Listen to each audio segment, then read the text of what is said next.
The bark of Yggdrasil is damp.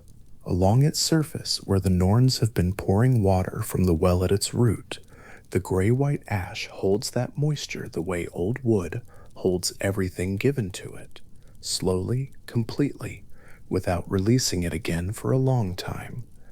The Prose Edda describes the tree as perpetually living, perpetually renewed, its bark kept from graying and dying by the water and the white clay mixed together and carried in wooden vessels from the well called Brunn. In the Norse tradition, as the sources hold it, Yggdrasil has been standing since before any human world existed, which means it has been receiving this water since before there was anyone to observe the receiving of it. The bark is wet now, in this moment, in the way it has always been wet. That is where the tour of these 9 realms begins, not in the gods' hall, or the human world, or the deep below, but here, at the surface of the tree that connects them all, where the wood is pale and the water from the well runs slow and quiet down its length. Yggdrasil is described in both the Prose Edda and the Poetic Edda as an immense ash tree. Those two sources together form the principal written record of Norse cosmology as it was understood and transmitted. The Prose Edda was composed by the Icelandic scholar Snorri Sturluson around 1220 of the Common Era, drawing on older oral and poetic traditions that had been circulating for centuries before he set them down. The Poetic Edda, whose oldest poems survive in a manuscript called the Codex Regius, copied around 1270, preserves pieces of that older material in verse form, including Voluspa, a poem in which a vulva, or seeress, describes the shape of the cosmos from its beginning, and Grimnismal, in which Odin himself recounts the details of the heavens. The Codex Regius is a physical object. It is held today in Reykjavik, in Iceland, its vellum pages covered in careful medieval ink that preserves some of the oldest written accounts of what the Norse cosmos looked like and where its boundaries lay. The tree described across those pages, Yggdrasil, enormous and ancient, is the spine around which all 9 of the Norse realms are arranged. Its branches spread over all the heavens. That is the description offered in the sources, not over any particular part of the heavens, and not over a region that can be bounded and measured, but over all of them at once. The uppermost branches reach so high that their tips are lost in what the tradition describes as a pale and boundless sky, a height so great that the air there is thin and cold and far removed from anything that could be called ground. And then downward from the same trunk, in 3 separate directions, 3 roots descend. Each root goes somewhere different. Each root touches a different well. In the Norse cosmological account, these roots do not simply anchor the tree in soil. They connect it, root by root, to 3 distinct regions of the cosmos, each of which holds something that Yggdrasil requires, and something that requires Yggdrasil in return. The tree holds the 9 realms in its structure, the way a building holds rooms, not by containing them inside its walls, but by being the architecture through which they relate to one another. The root that grows toward the region of Asgard, the realm of the gods, descends into the well called Brunn. The name means the well of earth, and Earthra is one of the 3 Norns who tend it. 3 figures whose names, Earthra, Verdandi, and Skuld, are often associated in the scholarly record with aspects of time, with what has been and what is becoming and what is yet to be. But the Prose Edda does not describe them as abstractions. It describes them as working. They draw water from the well in their wooden vessels. They carry white clay that lies around the well. They pour both back over the roots and bark of Yggdrasil to keep it from rotting, to keep it pale and living under the constant wear of everything that feeds on it and lives in it. The well's surface, in the image preserved across these sources, is kept still. Its water is cold. The Norns have been tending it, drawing from it, returning to it, without interruption, for as long as the tree has stood. They are there now. They will be there when this telling is finished. The surface of Erthrebrunn is still enough that whatever hovers above it would see its own reflection without distortion. There is no wind described at the root of the tree toward Asgard, no disturbance on the water, no sound reported beyond the quiet movement of the Norns going about their work. The well sits under its root in the particular silence of a thing that has been carrying weight for a very long time and has adjusted its entire nature to accommodate that weight.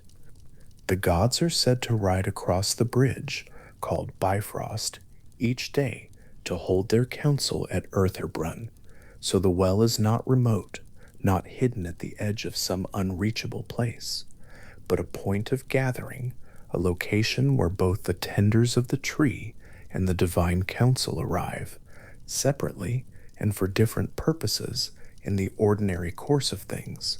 The Norns are there, the water is there, the white clay is piled at the edge of the well, in the way supplies are piled at the edge of any ongoing work, not because the work is dramatic, but because it is regular. The second route descends toward Jotunheim, the realm of the giants, and beneath it lies Mimisbrunn, the well of Mimir. The Prose Edda records that Mimir is a figure of great wisdom, perhaps the wisest being in the Norse cosmos, and that Odin once came to this well and asked to drink from it.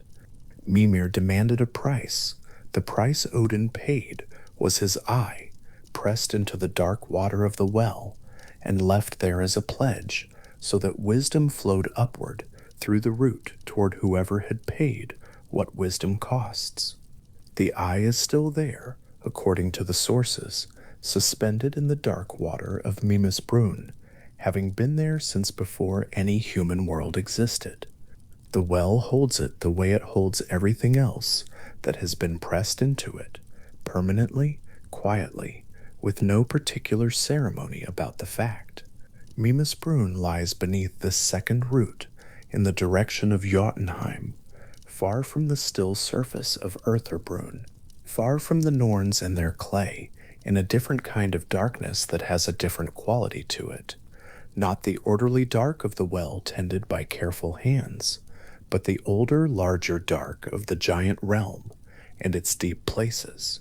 The third route descends into Niflheim.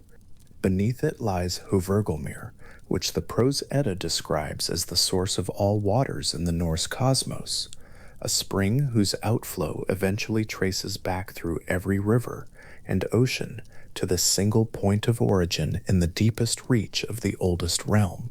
Hvergelmir has been producing water longer than any river or sea has existed. The sources hold that Nidhogr, a creature the tradition describes as a serpent or dragon, gnaws at this root from beneath, working at the wood steadily, without ceasing, in the deepest dark of the world below. This gnawing is simply what Nidhogr does. It is a feature of the tree's ecology in the same way that the Norns' tending is a feature, in the same way that the 4 stags grazing in the upper branches are a feature, each figure occupying its lair, each carrying out its particular function in the overall economy of the world, tree's existence. The gnawing at the root and the water poured over the bark from above are not opposed forces contending dramatically for the tree's survival. They are simply both happening at the same time in their appropriate places, as they have been happening since the tree first grew to its full height and found its roots in these 3 regions. Between those roots, between the deep dark at Hvergelmir and the cold clear surface at Erthrebrunn and the older dark at Mimisbrunn, the trunk of Yggdrasil rises for a distance that the sources do not attempt to measure. It is simply vast. It rises through the regions of the 9 worlds, the way a mountain rises through weather, through different zones of light and temperature and character as it ascends, each zone with its own quality and its own inhabitants. The bark along this length is the bark described at the beginning, gray-white, living, damp with the water the Norns pour, scarred in places by the life that has been lived on and in and around it for as long as it has been standing. The texture of it, if the hand were placed flat against its surface, would be the texture of old wood that has never dried out, firm, cool, faintly ridged, with the smell of ash and water and the deep particular smell of something growing without interruption. The name Yggdrasil carries a meaning that the sources preserve. It is interpreted as Odin's horse, derived from Ygr, a name used for Odin, and Drasil, the word for horse. In the Norse tradition, the gallows tree from which Odin hung, hanging for 9 nights, the poetic Edda describes, without food or water, pierced by a spear in order to gain the knowledge of the runes, was called his horse in the kenning tradition, that Norse and Old English poetic practice of referring to one thing by the name of something related. The gallows carries the hanged man the way a horse carries its rider. Yggdrasil, then, whose name is Odin's gallows, is named for an act of sacrifice for the specific hanging that produced the knowledge of the runes, which became the basis of the written language of the Norse tradition, which is part of how these stories survived to be set down and read and transmitted. The tree's name holds that history inside it, the way the bark holds the Norns' water, permanently, without display. 4 stags move through the upper branches of Yggdrasil. Their names are Dain, Dvalin, Dunir, and Durathror, and they are recorded in the Prose Edda as grazing among the highest foliage of the tree, cropping the pale leaves with the unhurried, steady attention of animals that have been grazing in the same location for a very long time and have no particular reason to hurry. The upper branches of Yggdrasil are described as spreading over all the heavens, which means these 4 stags move through a canopy that is wider than any sky the human world has ever looked up at, a canopy whose outermost edges no observer positioned at its center could see. The stags do not seem to find this remarkable.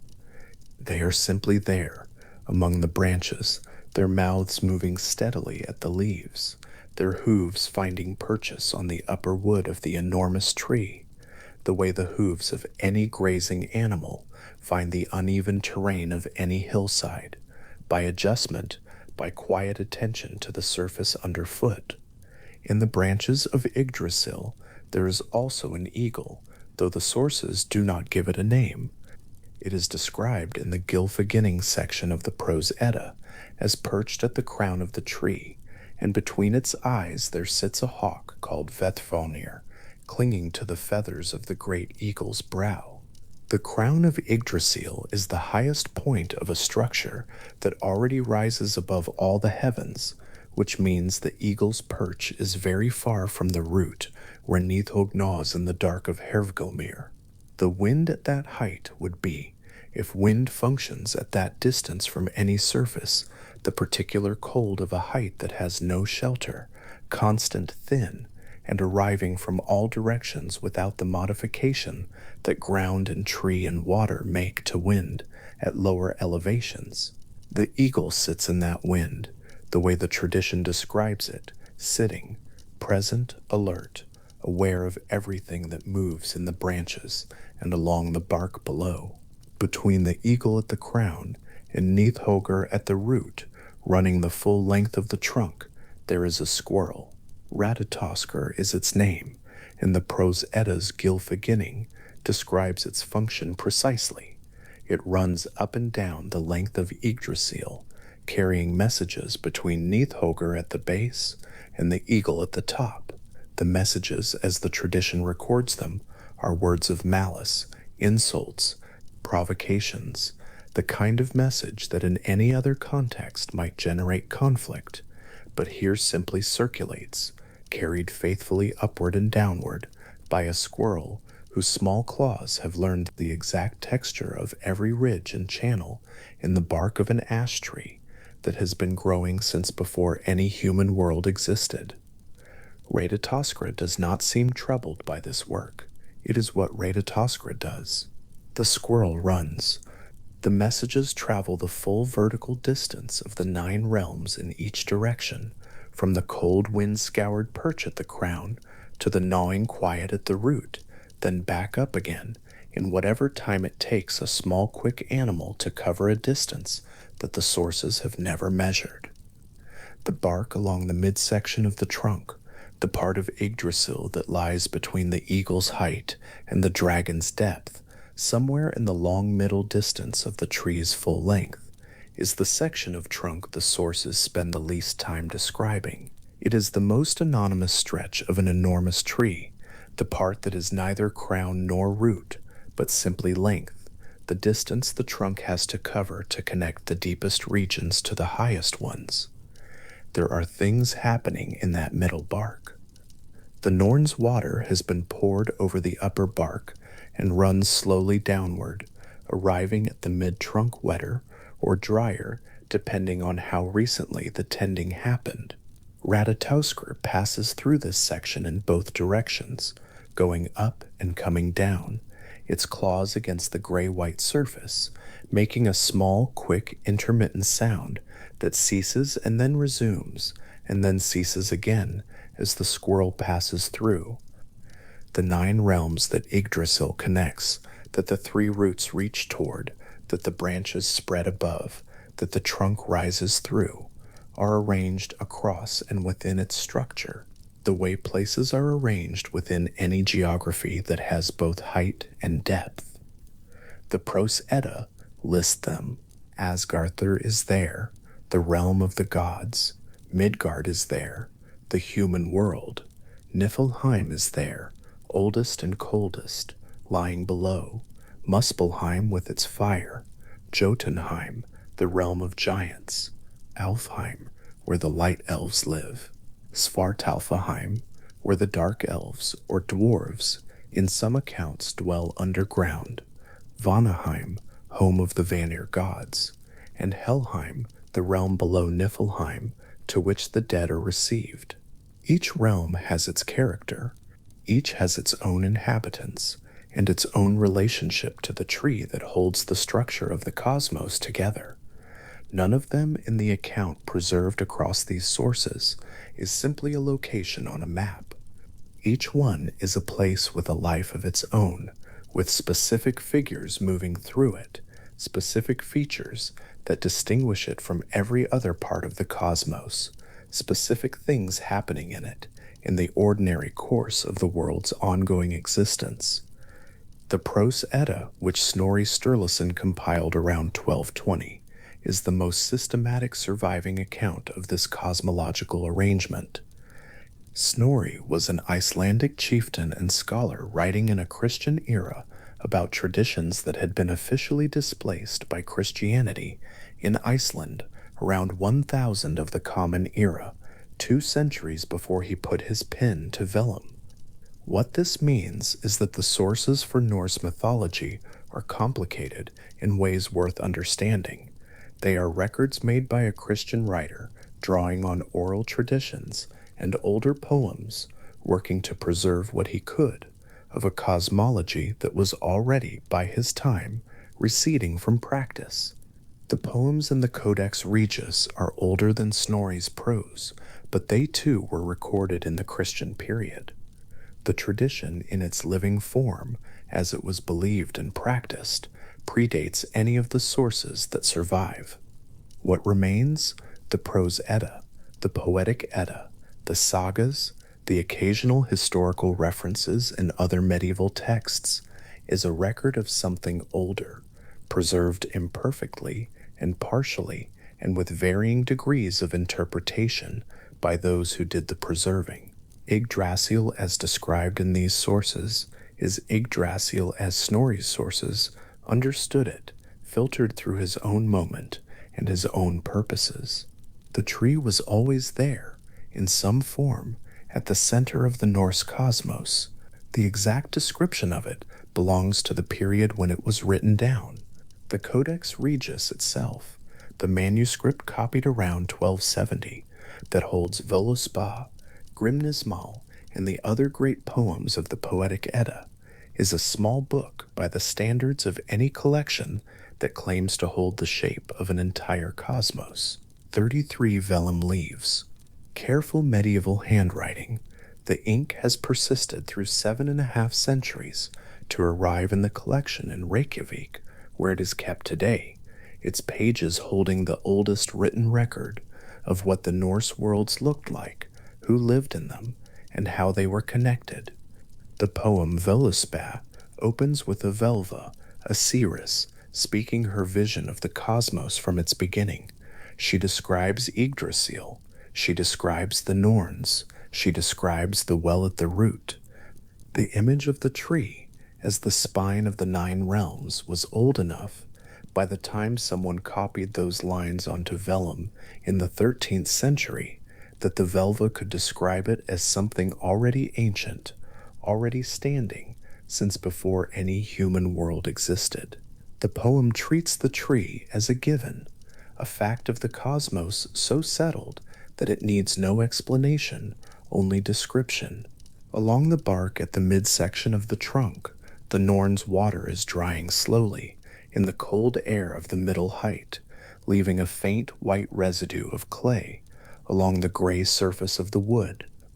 Below that mark, where the water has not yet reached, the bark is drier, slightly rougher, marked in places by the evidence of years without end of weather and weight, and the small constant traffic of whatever lives in and on the tree. The 4 stags are still moving through the upper branches. Their sound, if they make a sound in their grazing, too far above to reach the trunk's midsection. The eagle is at the crown. Niflheim is at the root. The Norns are at their well, the water surface still, the clay pile waiting beside the vessels. Everywhere on and around and through Yggdrasil, the ordinary life of the tree continues in the particular way that life continues when it has been going on for longer than any human frame of reference can hold. The wind through the upper branches of an ash tree, even an ordinary ash tree growing in an ordinary field, moves through the leaves in a specific way, a high, gentle, dry sound that has the quality of something very light moving very fast against something barely resistant to it. The leaves of Yggdrasil, so far above that no observer at the trunk's base could see them clearly, would move in whatever wind exists at that height, not the wind of any particular storm, not the wind that moves through human places, but the wind of the open air above all the heavens, which is a different kind of wind entirely. The stags graze through it, Vedfellnir, the hawk holds against it. The eagle, unnamed, sits in it at the crown, and whatever the eagle sees from that height includes everything that moves in all 9 realms, because the crown of Yggdrasil is above all of them. The structure of the 9 realms, held within and connected by this tree, is what allows the Norse cosmos to be known as something, to be named and described and navigated by gods and giants and the dead and the living and the creatures that move between. Without the tree, the realms would be simply regions, disconnected, without relationship. With the tree, each realm exists in relation to every other one, through the fact of the shared trunk, the shared bark, the shared water that runs from the Norns pouring down its length. Asgard is above because one of the roots goes toward Asgard, and the branches spread over all the heavens. Niflheim is below because the 3rd root descends into Niflheim, into Hvergelmir, at its deepest point. The tree does not create this arrangement. It is the arrangement. Yggdrasil is not located in the center of the Norse cosmos. It is the center, the thing around which the rest of the cosmos organizes its directions. From somewhere in the middle of the trunk, there is a particular quality of distance available in all directions. Upward, The bark leads to the upper branches, and the stags, and the cold air of the crown, and the eagle's perch. Downward, it leads through the long dark of the lower regions toward the third root, and the steady sound of gnawing at the base. Outward, the branches extend over all the heavens in every direction simultaneously, which means the reach of the tree in the horizontal plane is total. There is no heading that leads away from the tree's coverage rather than through it. Inward, the wood of the trunk holds whatever ash wood holds at its center, the dense, pale, close-grained interior of a tree that has been growing without interruption since before any name existed, for growth or for trees or for the cosmos they grow within. The tree is not remarkable.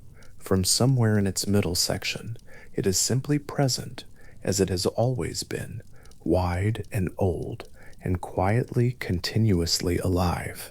The accounts held in the Prose Edda and the Poetic Edda agree on the major features of Yggdrasil, even where they differ on the specifics of other cosmological questions. 3 roots, 3 wells, the eagle at the crown, Nithhogr at the base, Ratatoskr running between them, these are consistent across the principal sources, in a way that suggests they were already established features of the tradition by the time those sources were written. The 4 stags appear in Grimnismal with their names and their location in the upper branches. The Norns and their tending are in Gylfaginning. The squirrel's role as message carrier is in Gylfaginning as well. The overall image of Yggdrasil as the cosmic ash tree at the center of everything appears across multiple sources in a form consistent enough that it was clearly a settled part of the Norse cosmological account, not a recent addition or a local variation, but a piece of the framework so fundamental that every source that discusses the Norse cosmos at all discusses the tree. There is something restful about a structure that has been described consistently cross independent sources, cross centuries, in a tradition that valued the transmission of old knowledge and worked hard to preserve it, even as the larger cultural context changed around it. The tree was standing before Snorri wrote about it. It was standing before the poems were copied onto the Codex Regius. It was standing before the Velva of Völuspá described it in verse, before the verse was first spoken aloud by whoever spoke it first, before the tradition of speaking such things aloud had established itself in whatever form it took in the Norse world before writing. The tree in the myth has been standing since before any human world existed, which in the logic of the myth means it has been there as long as there has been anything to be there. The description of it has been running through human minds and voices, and eventually ink and vellum, for a span of time that is, by human standards, very long, even if it is not as long as the tree.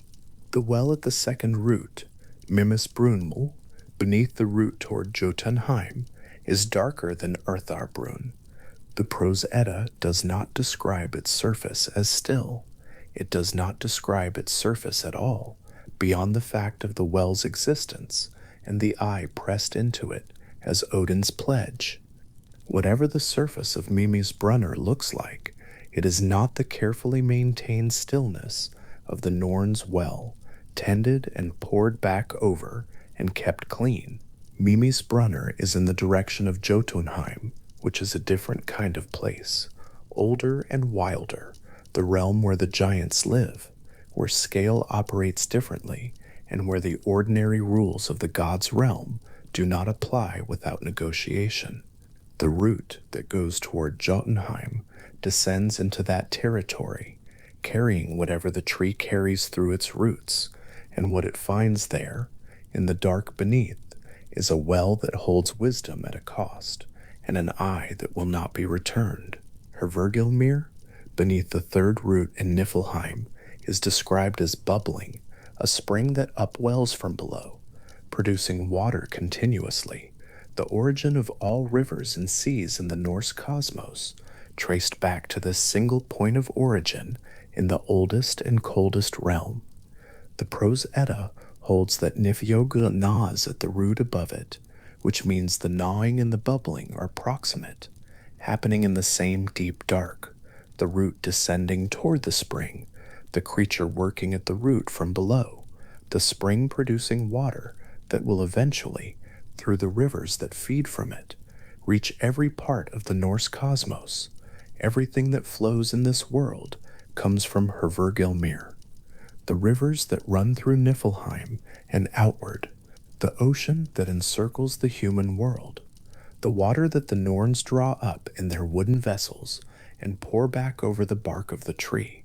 All of it, in the account the tradition holds, goes back to that one upwelling point in the deepest reach of the oldest realm. The bark is still damp where the Norns last poured. The clay is still white along the surfaces they last reached. The stags are still grazing somewhere in the enormous canopy, their hooves on the upper branches, their mouths steady against the pale foliage. The eagle has not moved from the crown. Niflheim has not stopped gnawing at the root. The well at Earth Orbrunn holds its still surface. Mimas Brunn holds its eye. Hervergilmir produces its water without pause or interruption. All of this is happening at once, simultaneously, in the different regions of a single structure that is, in the Norse account, always and entirely and continuously alive. Ratatoskra is on the bark somewhere in the middle of the trunk. The squirrel has paused, not a long pause, not a meaningful one, simply the brief cessation of motion that any small animal makes when it has been running, and has for a moment stopped. The bark beneath its claws is gray-white and damp. Above it, the long length of trunk rises toward the upper branches, where the stags move through the canopy, and the eagle sits in the cold air of the crown. Below it, the bark continues down through the lower darkness toward the roots and the three wells, and the gnawing at the base of everything. The squirrel is carrying its message, upward or downward, from one endpoint to the other, in the ordinary course of the work it has always done. The pause is very brief, and then the small claws find the bark again, and Ratatoskra continues, downward, this time toward the root, toward the dark, toward the place where the third well bubbles up from beneath the oldest realm, carrying whatever it was given to carry, moving through the middle section of a tree that has been standing since before any human world existed, and will, in the account these sources hold, go on standing in its enormous, damp, quiet living way, long after this particular telling of it is done. One golden shield among the many thousands catches whatever light reaches it, from no source that can be clearly named, in the particular way of Asgard, where brightness seems to come from the architecture itself rather than from any sky above. The shield is one of the roof's smallest features. Valhall is described in Grimnismal as having 540 doors, each wide enough that 800 warriors may march through them side by side without slowing, and its roof is laid entirely with shields, like this one, golden, overlapping in careful rows, each fitted against the next with the precision of a craftwork that has no need to impress anyone, because no one who sees it is in any condition to be impressed by mere scale. From a distance, at the right angle, the roof of Valhall does not look like a roof at all. It looks like the surface of something larger, a hillside perhaps, or a wall of light reflected on moving water, spreading outward in both directions until the eye cannot follow it any further, until the furthest point of it dissolves into something that is simply warmth and brightness and the suggestion of continuing. The halls of Asgard are built this way, large enough that their edges tend to soften into the distance before any wall can be found. Grimnismal, one of the poems preserved in the Codex Regius, offers something approaching an inventory of these structures. Glathsheimer, whose name carries the sense of a bright and glad home, containing within it the great hall Valhall.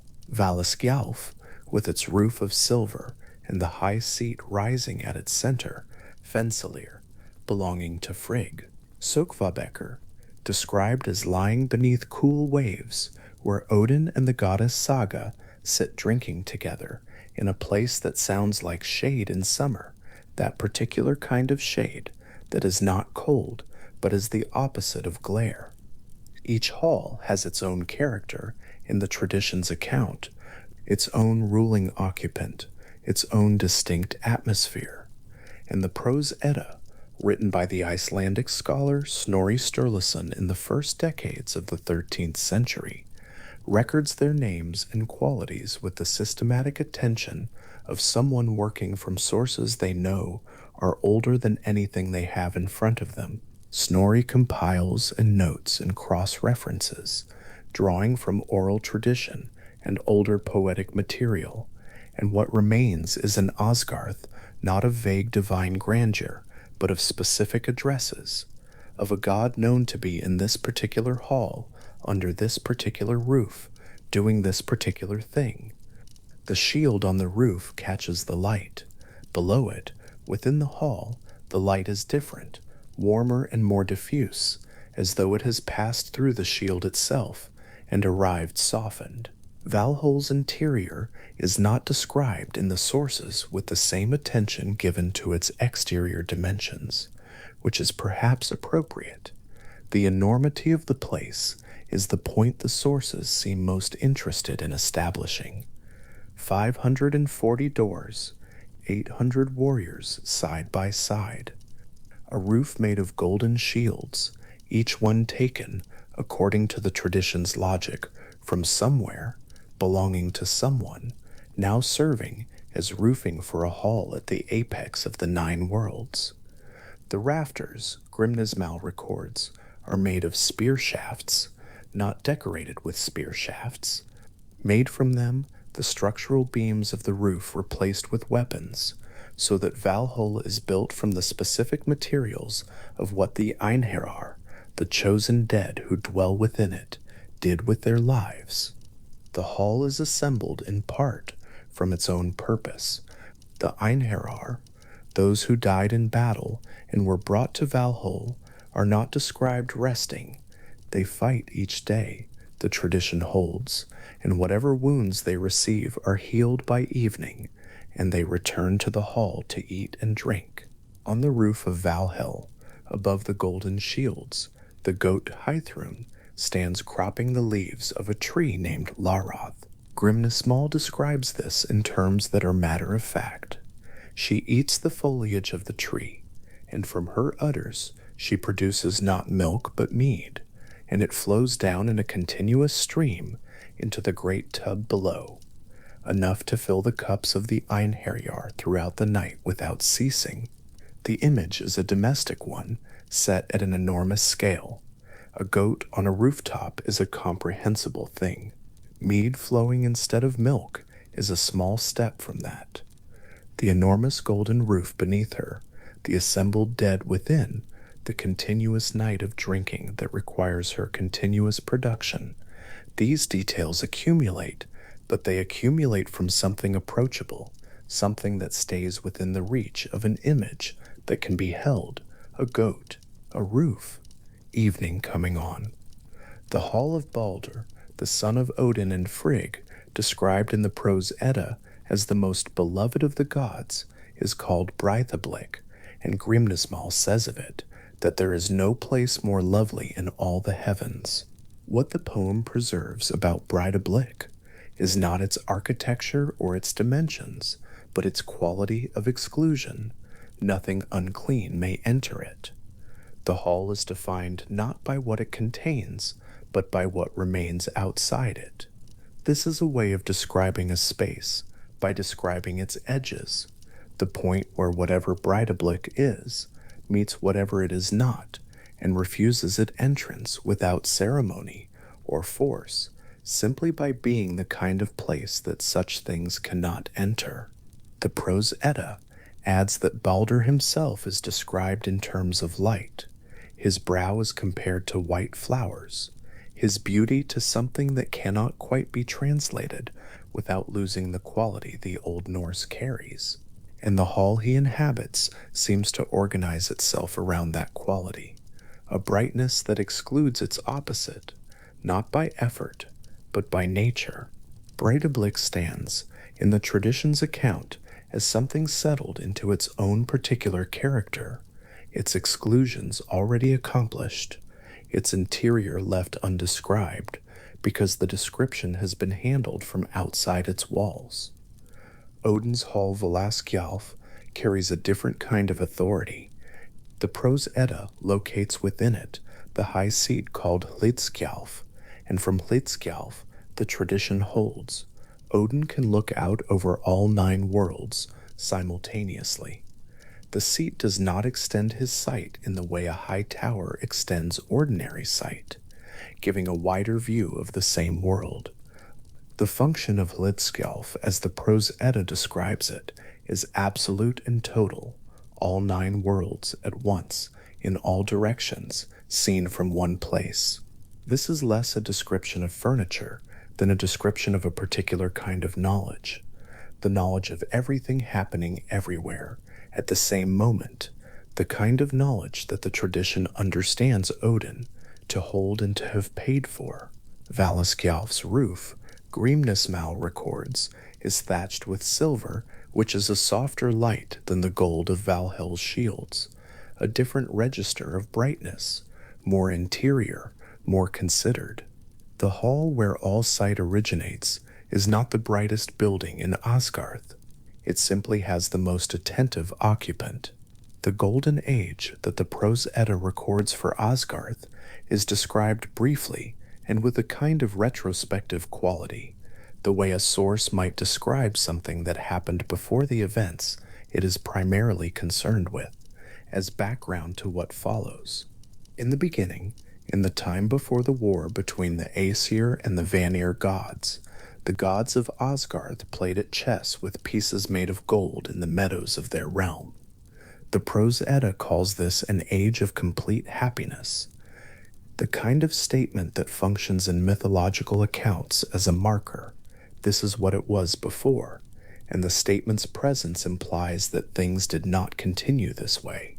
But the tradition in this section is not concerned with what ended the golden pieces or the game, only that it was, and that the age was described this way, and that the golden chess pieces were there in the grass, in whatever light Asgard carries, in the time before the tradition's main events began. The image persists, small golden objects on the ground, in an open space, belonging to people who are divine, and were, for a time, simply playing. From Asgard, the road out runs through Bifrost. The Prose Edda describes Bifrost as built from fire, water, and air, 3 materials that in combination should not hold, and do not hold in the ordinary world, but here have been given a form that spans the distance between the realm of the gods and the worlds below. To those who see it from Midgard, the human world lying at the center of the Norse cosmos, Bifrost appears as a rainbow, which is a comprehensible name for something that cannot be correctly named, given what it actually is. The red band that runs along Bifrost, the Prose Edda records, is burning fire, fire held in the structure of the bridge itself, placed there deliberately, a feature not of decoration, but of function. The fire burns to prevent the frost giants from crossing. Bifrost holds the weight of the gods' horses daily. The tradition holds. The gods ride across it each day to reach the well of Urtherbrunn, where they hold their councils, and the bridge trembles under the crossing, in the way that any bridge trembles, but does not break, and the fire continues burning along its edge, without consuming the rest of the structure. This is simply how Bifrost works, an architecture of incompatible materials, made stable by the same craft, that built the halls of Asgard from shields and spear shafts and silver and gold. The gods crossing Bifrost to their council is not described in the tradition as a dramatic event. Grimnismal and the Prose Edda both record it as a daily practice, a thing that happens with the same regularity as everything else that governs Asgard's rhythm. The mead from Hythrun that refills each night, the sight from Hlithskjalf that extends across all worlds continuously, the fire on Bifrost that burns without ceasing. The gods ride out in the morning, the bridge shakes under their horses, the fire on the red band burns along one side. The well of Urtharbrunn waits at the far end of the route below Asgard, where the Norns tend the great ash tree, and the council of the gods takes place beside the water. This is the rhythm of a realm that the sources describe not as static, not as a place that sits in perfect, unchanging brightness, but as a place whose regular activities are known, recorded, and continue. Bifrost is described in one of Snorri's passages in the Prose Edda as the finest of all bridges. The description is offered without elaboration. No comparison is made explicit. No reasoning is given for why a bridge made of fire and water and air should be considered finer than any other bridge, except perhaps that the question answers itself. The bridge shines. Its surface, in the tradition's account, is neither solid nor liquid, but something between those states, something that accommodates the weight of horses and gods, without being ground in any ordinary sense, something that spans a distance that cannot be measured in ordinary units. The red band of fire along one side does not illuminate the bridge as a torch illuminates a corridor. The fire is structural. It is part of what holds the bridge together and defines its boundary, burning inward against whatever might cross it that has no right of crossing. What the tradition preserves in its description of Bifrost is a bridge that is also a barrier and a threshold that connects Asgard to the worlds below, while simultaneously defining where Asgard ends. The question of where Asgard ends is answered in the tradition by Heimdallr. He stands at the Asgarder's side of Bifrost, at the point where the bridge begins and the realm of the gods gives way to open air and the burning red edge of the span. The Prose Edda describes him in terms of his capacities rather than his appearance. He requires less sleep than a bird, and he can see in the dark as clearly as in daylight, and his hearing is precise enough to catch the sound of grass growing in the meadows and wool growing on the backs of sheep. His horn is called Galarhorn. The Prose Edda records that Heimdallr keeps this horn hidden beneath the great ash tree, Yggdrasil, near the well of Urtharbrunn, which places the horn at both ends of his jurisdiction, kept where the Norns tend the tree, below, while he stands above at the point where his watching is required. The horn's sound, when Heimdall finally sounds it, will be heard throughout all 9 worlds. But the tradition does not make this prospect present as a weight. Galarhorn is where it has been placed. Heimdall watches. The bridge continues. He is the whitest of the gods, the Prose Edda records. This is the tradition's chosen detail for Heimdallr's appearance, not a description of height or bearing or expression, but of the particular quality of whiteness that attaches to him, a brightness that is his own rather than borrowed from the shield roof of Valhall or the silver thatch of Valaskjalf. He has other names. The Prose Edda calls him, among other things, the son of 9 mothers, a genealogy with no further explanation, which is a pattern that occurs elsewhere in the tradition when a figure's origins are ancient enough that the detail has survived, but the story surrounding it has not. 9 mothers, the whitest of the gods, a guardian who does not sleep and does not tire, and whose hearing extends to the sound of growing things. These are the qualities the tradition preserved for the figure at the bridge's edge, and they are the qualities of someone for whom waiting is not different from living, for whom the vigil and the life are the same continuous thing. The Hall Himmelbjerg belongs to Heimdallr. Its name means something like sky cliffs or heavens cliffs, and the Prose Edda places it at the very edge of Asgard, at the point where the realm meets Bifrost. Grimnismal notes that Heimdall drinks his mead at Himmelbjerg in happiness, and this is the tradition's way of marking a place as good, the happiness of the occupant in the act of occupying it. The hall stands where the realm ends. From it, in every direction that matters, there is either Asgard behind, or the open drop and the burning bridge before. Heimenbjerg is described as a high place, which is fitting for a hall whose name is about height, and whose occupant is about watching, about maintaining the particular kind of attention that is not strained, because it is simply what the watcher does, all the time without effort, the way a hawk attends to the ground below it, not because the hawk is working, but because that is what hawks are.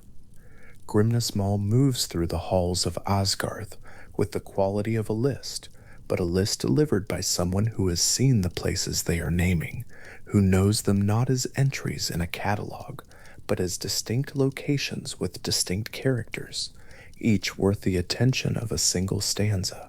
Rudheim, where Thor lives. Yggdrasil, the dale of yew trees, where the god Ullr lives, and is described in the Prose Edda as the foremost god for archery and skiing, a god of winter and of the particular cold that is also beautiful. Sökkvabekkr, the sunken banks where Saga pours from golden cups and the stream runs cool over it. Gladsheim, the bright home, where the high seats of the gods are arranged and the council is held. The tradition names these places not to overwhelm, but to locate, to establish that Asgard is not one hall enlarged to divine scale, but a collection of specific dwellings, each serving its own purpose, each inhabited by its own figure, each with a quality of place that distinguishes it from the hall beside it. The spear shafts in Valhall's rafters catch a kind of light from the shields below them, not directly, since rafters are above and roof is above the rafters, but in the logic of a place where the ordinary directions of illumination may not strictly apply. What the image suggests is a hall that has organized itself around its own symbolism, in which the materials of the roof are chosen not for any practical property, but for what they mean. Shields as shelter, spears as structure, both weapons turned to the purpose of a house. The hall shelters those who used shields. It is held up by what spears are made of. The Einherjar sleep here when the day's fighting is done, and the hall makes sense of them in the same way a sea hall makes sense of sailors. They are where they belong, in a place assembled from what they understood their lives to mean. In the morning the gods ride from their separate halls. They cross Bifrost. The bridge trembles. The fire burns along its red edge without consuming what it is part of. The well of Ertharbrunn is at the far end of the route below Asgard, and the Norns are there, as they are always there, and the council of the gods is held beside water that has been drawn from the well and poured back over the bark of Yggdrasil to keep it white.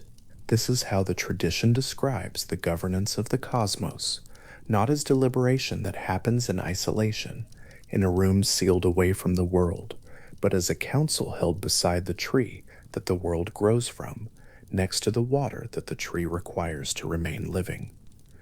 The Prose Edda describes the Norns, Erthrer, Verdnai, and Skuld, whose names carry something like past, present, and perhaps what is becoming, as three women who live beside the well and carve runes into the bark of the tree and shape the lives of those who are born.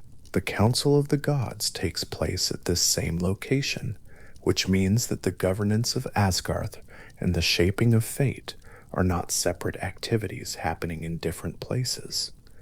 They happen at the same tree, beside the same water, on the same daily journey, across the same bridge. The goat Hythroom is still on the roof. It is worth sitting with this image for a moment, the specific domestic oddness of it. The goat that stands above the golden shields, above the 540 doors, above the hall full of the chosen dead, eating the leaves of a tree that grows on the roof of the most important building in the Norse cosmos, producing mead in quantities sufficient for all those within. The tree the goat eats from, Laroth, is described in Grimnismal alongside Yggdrasil in a way that suggests it may be a name for the same ash, or a tree growing near it, or perhaps a detail that the tradition has preserved without fully resolving. The stag Ecthyrnir also stands on the roof of Valhall, the poem records, cropping the branches of Laroth, and from its antlers drips water into Hyrvergelmir below, one of the sources of all the rivers in the Norse world. The roof of Valhall, golden and shield-thatched, is supporting a goat, a stag, a tree, and the origins of all rivers, in addition to the hall's architectural function. Asgard does not keep its cosmological functions separate from its domestic ones. The tree, and the dripping, and the mead, and the river sources are all happening on the same roof, on an ordinary evening, in the same calm way they always have. Freyr's Hall Gimel is mentioned in some sources, and the tradition also preserves Folkvanger, the field belonging to Freya, in which, the Prose Edda records, Freya has first choice of half of all who die in battle, with the other half going to Odin in Valhall. Freya's hall Sessrumnir stands in Folkvang, described as large and beautiful, and the tradition holds that Freya is a goddess of great power, associated in the Prose Edda and elsewhere with Scyther, a form of magic involving the manipulation of fate and knowledge of what is to come, a practice that Odin learned from Freya and that the tradition marks as having come to the Aesir from the Vanir gods, with whom they made peace after a war, described in the Prose Edda. Freya rides in a chariot drawn by cats. The detail has been recorded as straightforwardly as any other detail of the tradition, without special emphasis or explanation, which is the tradition's way of indicating that there is nothing strange about it.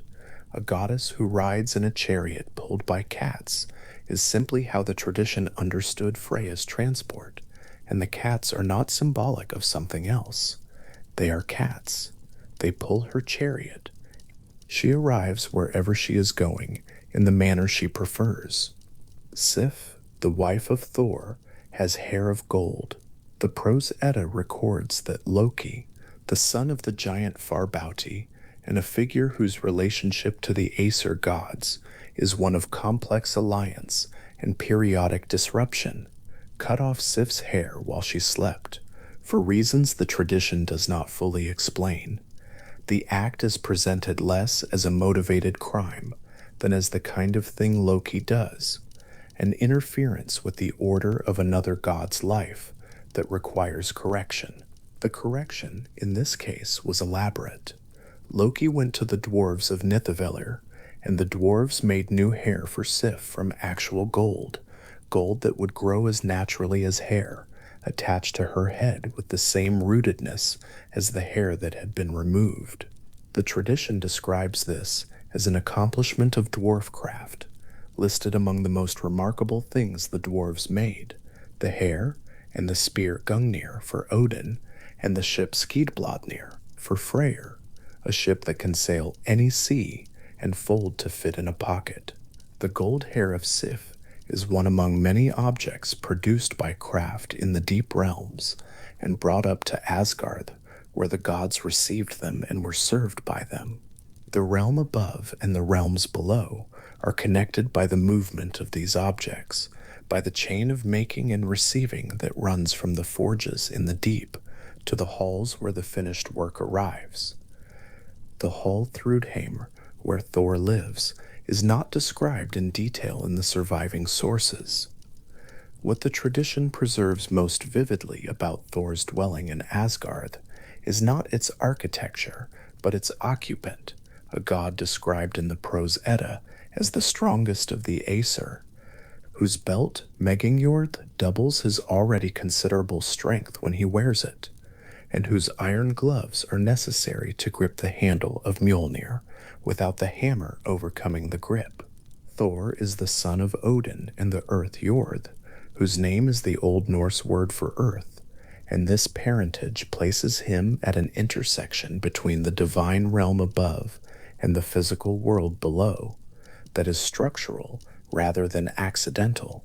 He rides to his councils not across Bifrost on a horse, but wading through rivers, the tradition records, because Bifrost would burn under his weight. He is the only god for whom the bridge is a problem, the only one too heavy for the fire to support without damage to the structure, and so he goes around it, wading through the named rivers that lie between Asgard and the Well, Kermd and Ermd, and the two Kerlauger rivers, named in Grimnismal, each one crossed by Thor daily on his way to the council that the other gods reach by bridge. The daily inconvenience of it is preserved with the same matter-of-fact precision as the goat on the roof. Valhell's doors number 540, and at Ragnarok, the tradition holds 800 warriors will march through each of these doors to fight, which would place the number of those who march out at 432,000 warriors through one set of doors alone. This is a quantity that does not fit into any ordinary accounting of armies, and the tradition does not intend it to. The number is a description of scale that exceeds any military or logistical framework the listener might apply, so that the hall becomes, through the arithmetic of it, a place of genuinely different orders of magnitude than anything that can be compared to it. But the 540 doors are not the hall's present concern.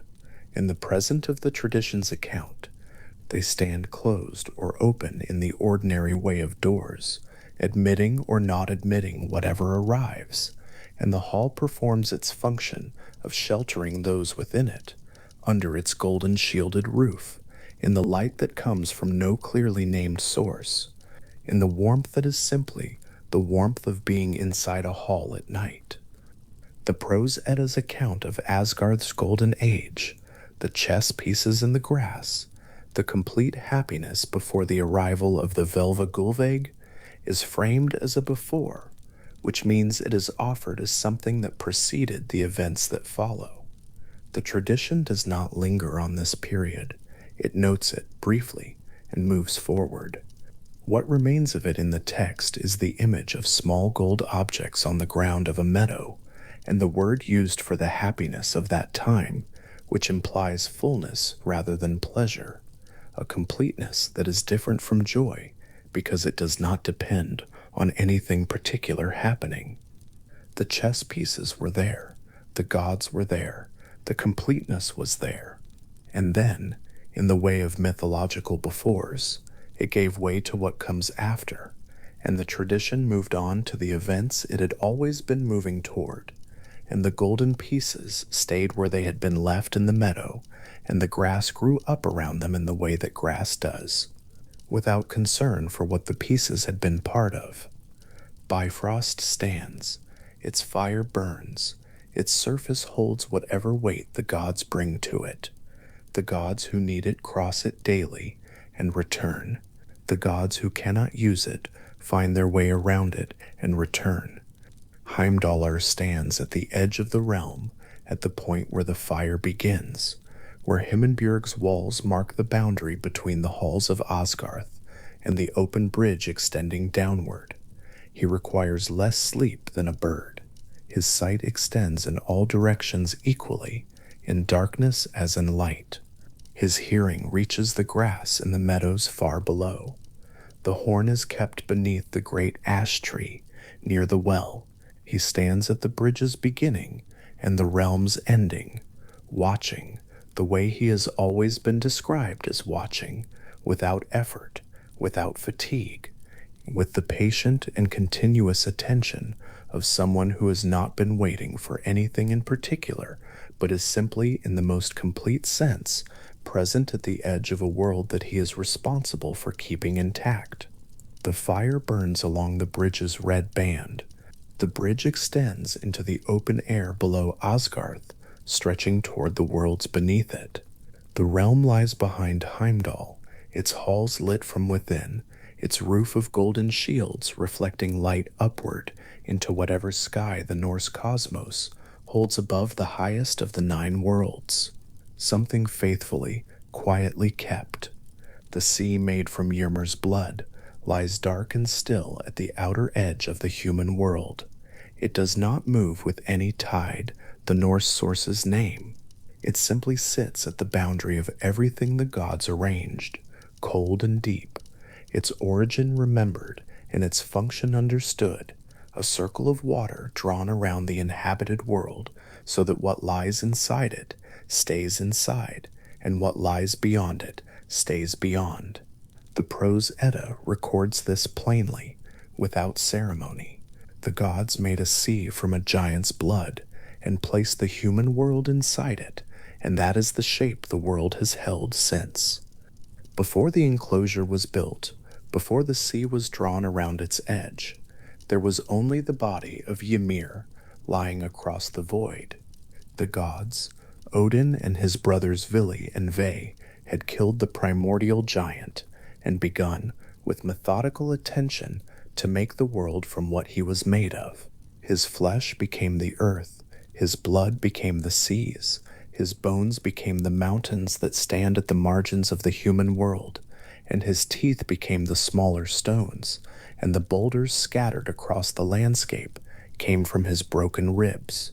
His skull, lifted carefully by the 3 brothers, became the dome of the sky.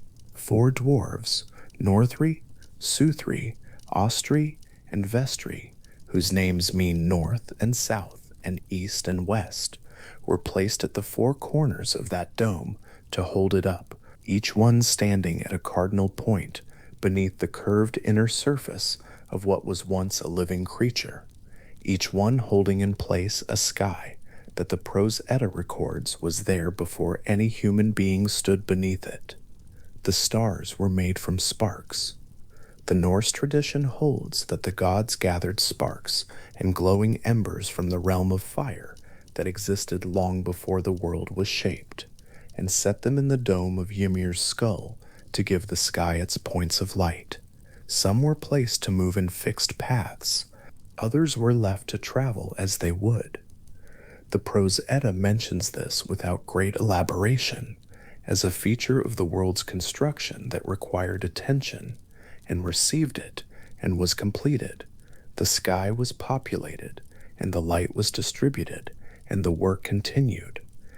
What the gods built next was the enclosure.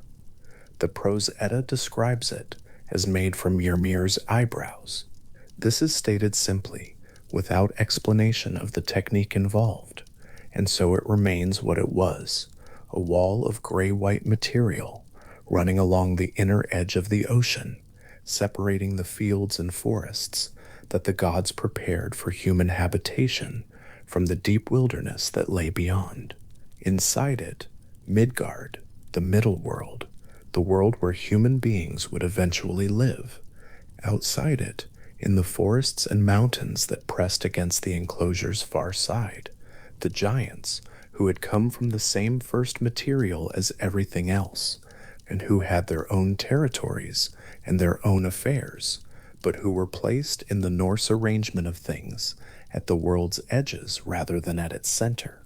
The name Midgard means the middle enclosure, or the middle yard, a word that carries in its oldest form the sense of a fenced space, a homestead, a place that has been delineated and kept.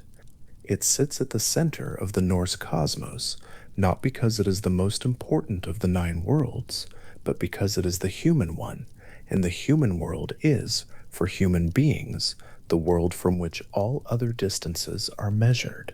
The 9 realms of the Norse tradition are arranged in vertical relationship to one another, stacked and nested in the structure of the great ash tree.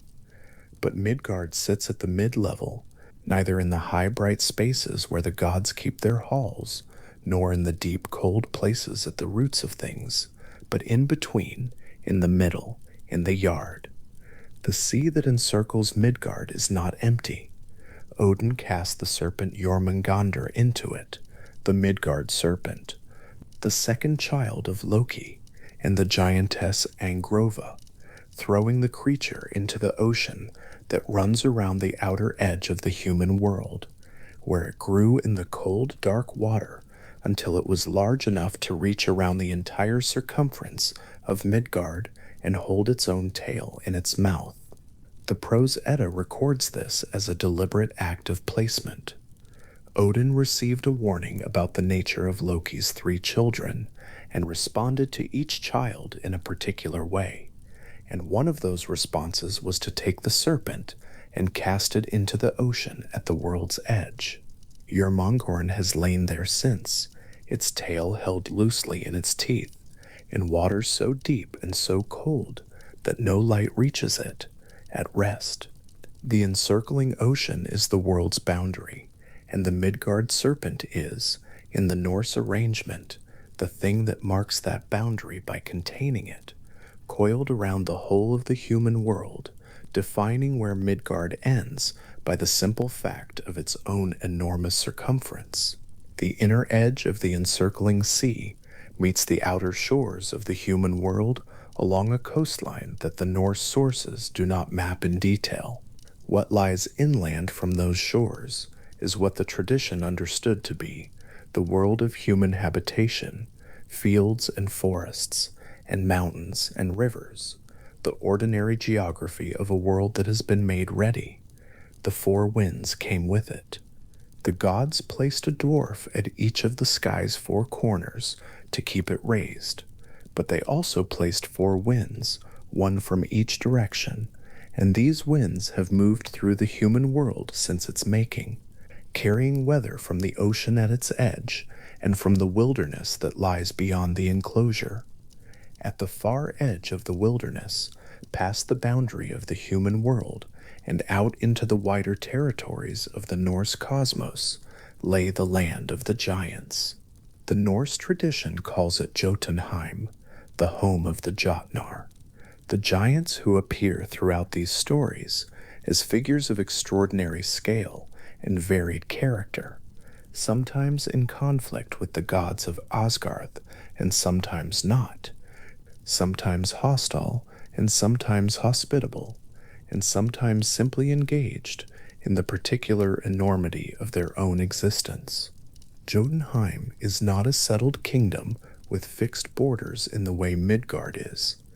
It is a territory, vast, forested, mountainous, full of rivers and gorges and distances that human travelers in these stories find difficult to account for.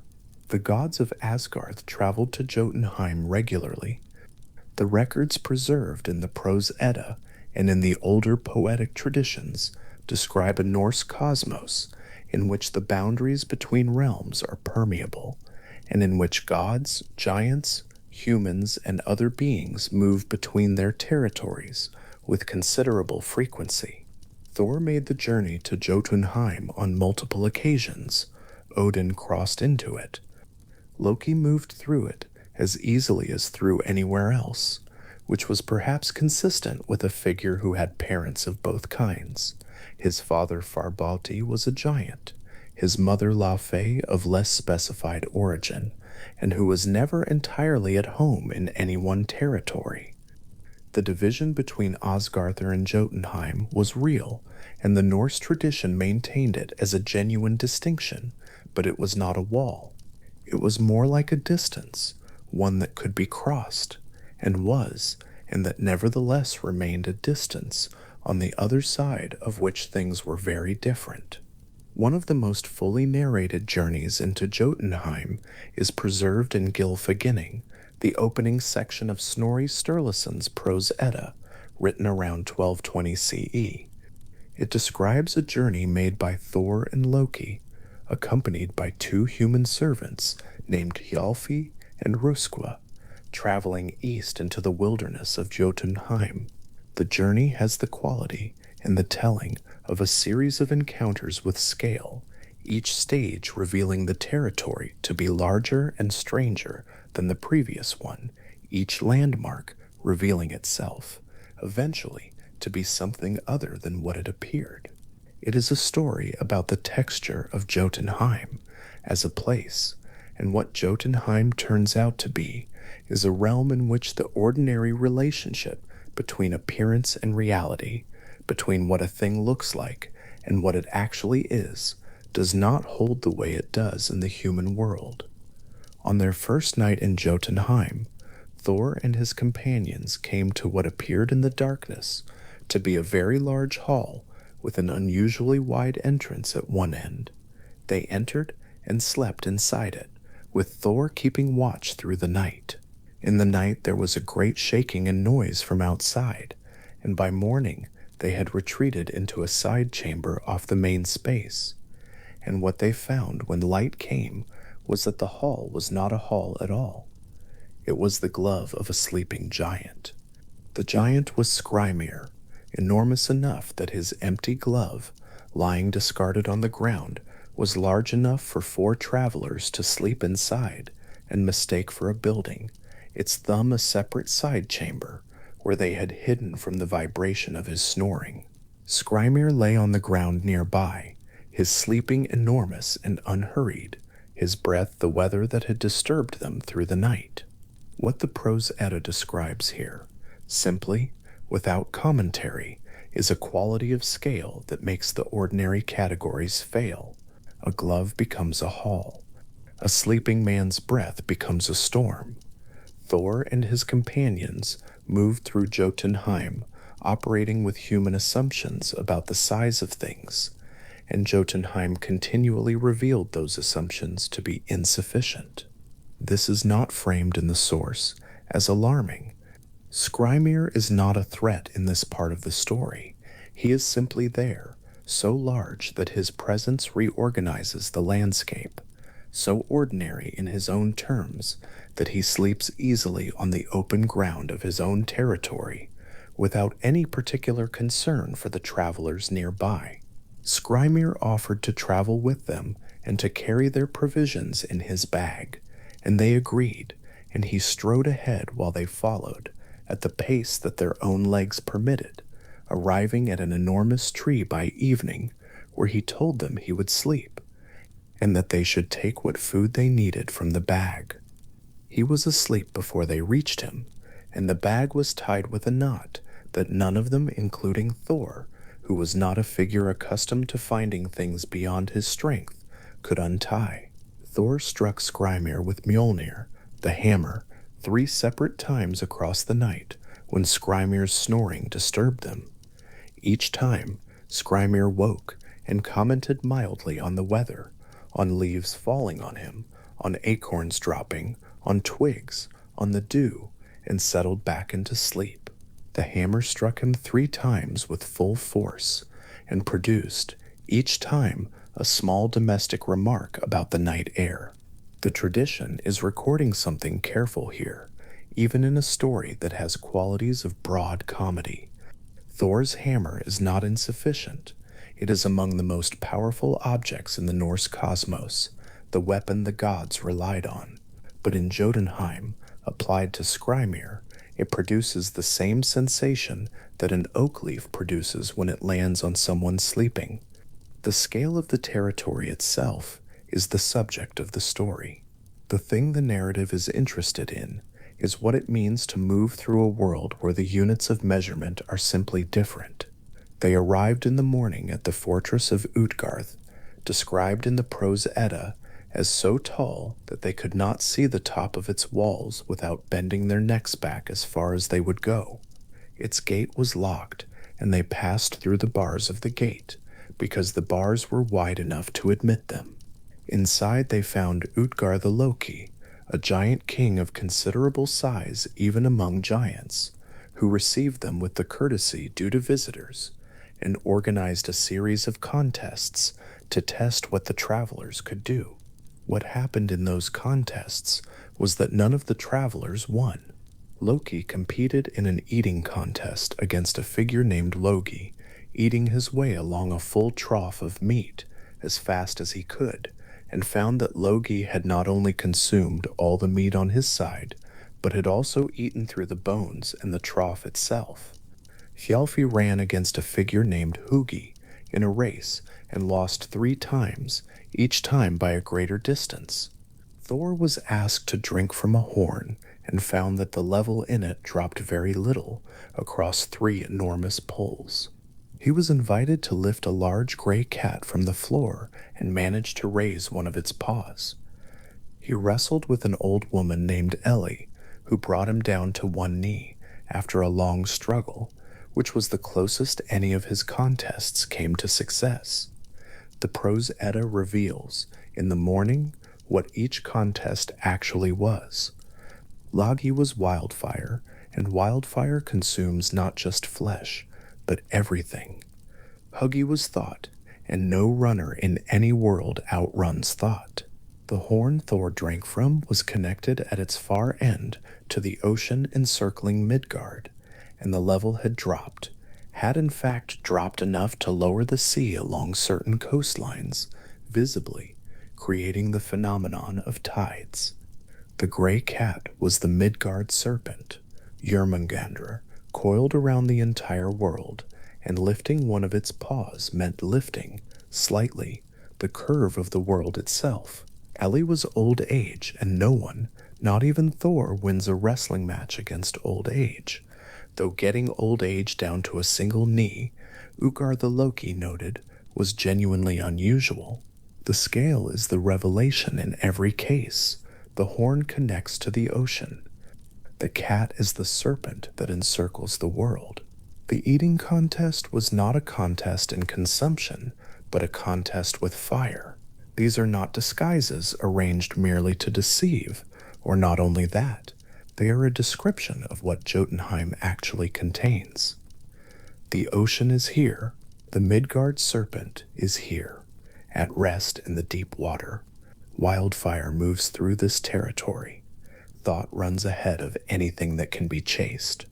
Old age attends every journey without being seen. Jotunheim is a place in which the forces that operate at the largest scale of the Norse cosmos are simply present, are simply local, are simply what is here. At the end of the conversation, when Loki had explained what each contest had truly been, he told Thor that if he had understood what he was facing, he would never have been invited inside, because the true strength of what was there would have been too much. Then he walked them to the edge of the fortress's territory, and when Thor turned back with his hammer raised, the fortress was gone. The flat ground where it had stood was flat ground again, open and unoccupied, as if nothing had been there. This detail is worth sitting with. The fortress of Utgard, which they had not been able to see the top of, which had taken an entire day of travel through Jotunheim to reach, which had contained a king and a court and a series of elaborate competitions, all of it simply ceased to be present. Not destroyed, not fled, simply gone, the way weather is gone when it passes.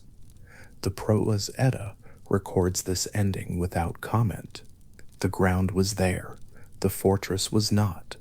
Thor and his companions stood on open ground in Jotunheim, and there was nothing in front of them. What remains in the Norse account after the fortress vanishes is the territory itself. Jotunheim is still there. Its forests are still there, running north and east away from the place where the travelers stand. Its mountains are still there at its edges. The distances are still what they were, enormous, measured in units that human legs find difficult to account for. The rivers that run through it are still cold and deep. The giants who live in its various territories are still at their own affairs, in their own halls, or in the open spaces of their own wilderness. The fortress was one feature of Jotunheim, and it is gone, but Jotunheim was there before the fortress and remains after it. The Norse tradition preserves Jotunheim not as a place of simple menace, but as a place of genuine alterity, a territory that operates by different proportions, and where what appears to be one thing turns out to be another, because the scale of things there exceeds the scale that the human world, or even the divine world of Asgard, was built to accommodate. The giants are not villains in any single consistent sense. Some of them are hostile, some of them are generous, several of them are ancestors of the gods. Odin's mother Bestla was a giantess, and the connection between the Aesir and the Jotnar runs through the tradition as a deep and complicated thread. Jotunheim is the place where that alterity lives, where the first materials of the world persist in a form that has not been refined or arranged by the gods into the ordered geometry of Midgard or Asgard. It is wild in the specific sense that it has not been organized. The human world, by contrast, is precisely organized. Midgard was built. Its earth is Ymir's flesh, pressed flat. Its mountains are Ymir's bones, set at its edges. Its sea is Ymir's blood, arranged to encircle the whole. Its sky is Ymir's skull, and the stars are sparks taken from the realm of fire and set in careful positions. There is a deliberateness to Midgard that Jotunheim does not share, and that deliberateness is part of what makes it the human world, a world made for a particular kind of habitation, at a particular scale, by beings who were themselves not the first or largest things that existed. The human beings who would eventually live in Midgard were also made. The Prose Edda records that Odin and his brothers, walking along the shore of the sea they had made, found two trees, an ash and an elm in the most widely recorded version, lying without breath or color or warmth. The three brothers gave them different gifts. Odin gave breath and life. Vili gave understanding and the movement of the senses. Vili gave form and speech and hearing and sight. The ash became the first man, named Asgore. The elm became the first woman, named Embla. These were the first human beings, and they were made from trees found by accident on a beach, which is to say, they were made from the same world they would live in, out of the same material as the forests they would later cut for timber, and the groves they would later consider sacred. Midgard was given to them. The protective enclosure ran at its edge. The sea lay beyond the enclosure, and in the sea the Midgard serpent lay at rest in the cold, deep water, defining by its own circumference the outer boundary of everything inside it. The gods of Asgard were connected to it by the great ash tree that ran through the structure of all 9 worlds, and by Bifrost, the bridge that arced between the divine realm above and the world below. Midgard was not isolated. It was the middle of things, connected upward and downward and outward through the same system that connected everything else, but held by its enclosure and its sea at its own particular scale. There is a quality to the Norse arrangement of the human world that sits differently from other cosmological frameworks. Midgard is not the center because it is the most important. It is the center because it is the human one, and the Norse tradition built its geography outward from where the human beings stood, not downward from where the gods resided. Asgard is above, but it is connected. Niflheim is below, but it is connected. Jotunheim is outside, but it is reachable by Thor in a single journey, reachable by the gods on a regular basis, reachable even by human beings in some stories. The world is vast, but it is a connected vastness, all of it running through the same tree, all of it drawing water from the same deep springs. The forests at the edge of Midgard, where it meets the outer wilderness, are described in the Prose Edda, in passing, but not in detail. They are the dark forest at the margin of the known, the space between the enclosure and whatever comes beyond it. In those forests, and in the mountains further out, and in the deep territories of Jotunheim that stretch beyond the mountains, the Norse tradition placed a great variety of beings whose relationship to the ordered world of Midgard was one of proximity rather than belonging. The elves, the dwarves, the Landvatir, the spirits of the land, all occupied their own territories in the larger structure of the nine worlds, and all existed in relationship to Midgard without being of it. The outer boundary of Midgard, where the sea runs cold and the Midgard serpent lies in the deep, is a boundary that holds. The Norse tradition understood this holding as one of the structural facts of the world, not permanent in some abstract sense, because the Norse cosmos is not a tradition that treats permanence as a fundamental feature of things, but continuous, maintained, currently in effect. The encircling ocean is still there. The serpent is still in it. The world is still the shape the gods gave it when they lifted Ymir's skull over their heads and set the dwarves at its corners. The sea made from his blood still runs dark and still around the edge of everything the human world contains. Inside that edge, the world continues. The mountains stand at the margins where Ymir's bones were placed. The rivers run through the low ground and empty into the sea. The ash and the elm that became the first human beings are long since dust, but the human world they were given has continued, organized and maintained by the particular logic of its own construction, sitting in the middle of the Norse cosmos at the exact level the tradition placed it, between the heights of Asgard and the depths of what lies below the roots of the world tree, in the particular middle distance that is neither divine nor deep. The territory outside the enclosure is still there as well. Jotunheim still extends north and east through its forests and across its mountains.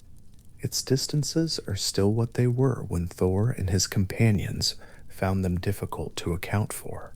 The great rivers of Jotunheim still run cold between their banks. The places where giants keep their halls still exist in the territory, and the open ground where a fortress stood and then did not stand is simply open ground again, without a mark to show what was once there. The quality of Jotunheim that the prose Edda captures in the story of Utgard is precisely this, that it is a territory in which the most enormous features of the Norse cosmos exist at their ordinary local scale, without drama, without announcement. The ocean is a drinking horn in Jotunheim. The serpent that encircles the world is a household cat. Wildfire sits down for a meal. Thought enters a foot race. These are not distortions or illusions in any simple sense. They are descriptions of what is actually there, seen from a territory where the scale of things is simply different. The flat ground where Utgard stood holds this quality after the fortress is gone. What was there? The drinking contest, the eating contest, the races, the wrestling, happened at a scale that Thor and his companions were not built for, in a place where the rules of proportion that governed Midgard and Asgard did not apply. And now the fortress is gone, and the ground is flat, and the air of Jotunheim moves over it without leaving a trace of what occurred there. The distances that remain, the forests, the mountains, the cold rivers, are still at their own scale. They do not adjust. They do not become smaller or more manageable now that the travelers have left. Jotunheim is what it is, at the size it is, and it continues to be so with the same unhurried consistency that the Norse tradition attributed to all the oldest parts of the world. Midgard sits inside its enclosure with the sea around it, and the sea runs cold and dark around the edge of the human world, and somewhere in the deep water below its surface, the Midgard serpent lies in the cold dark, with its tail held loosely in its mouth, to guard the boundary of everything the gods arranged for human habitation. The outer edge of the human world is defined by this, by the serpent's body, curved around the whole circumference of Midgard, lying at rest in water made from a giant's blood, in the cold and quiet dark at the world's outer edge. The open ground where Utgard stood is simply open ground. The forest begins again at its edge, running east and north into the distances of Jotunheim. The air is cool, the trees are large, the rivers somewhere ahead are cold and wide, and older than any human world. What was there is no longer there, and what remains is simply the territory, wider than it first appeared, and quieter and without any feature, now that requires explanation or examination or the particular straining after scale that the fortress demanded. The ground is flat, the forest is forest, and the edges of the world, past where the fortress stood and past where the trees thin out and the mountains begin, are wider than the human world has names for, open and old and quietly, continuously there. In the northern reaches of Ginnungagap, before any river had reached it, the air was cold in a way that had no opposite. There was no warmth to measure it against. There was only the cold, lying still and dark and heavy with rime, filling the void the way water fills a basin, completely, without urgency, as though it had always been there and expected nothing else. This is where the Norse tradition begins its account of the two oldest realms. Not with light, not with intention, not with a god deciding to make something, with cold air, motionless, in a space that had no edges and no name.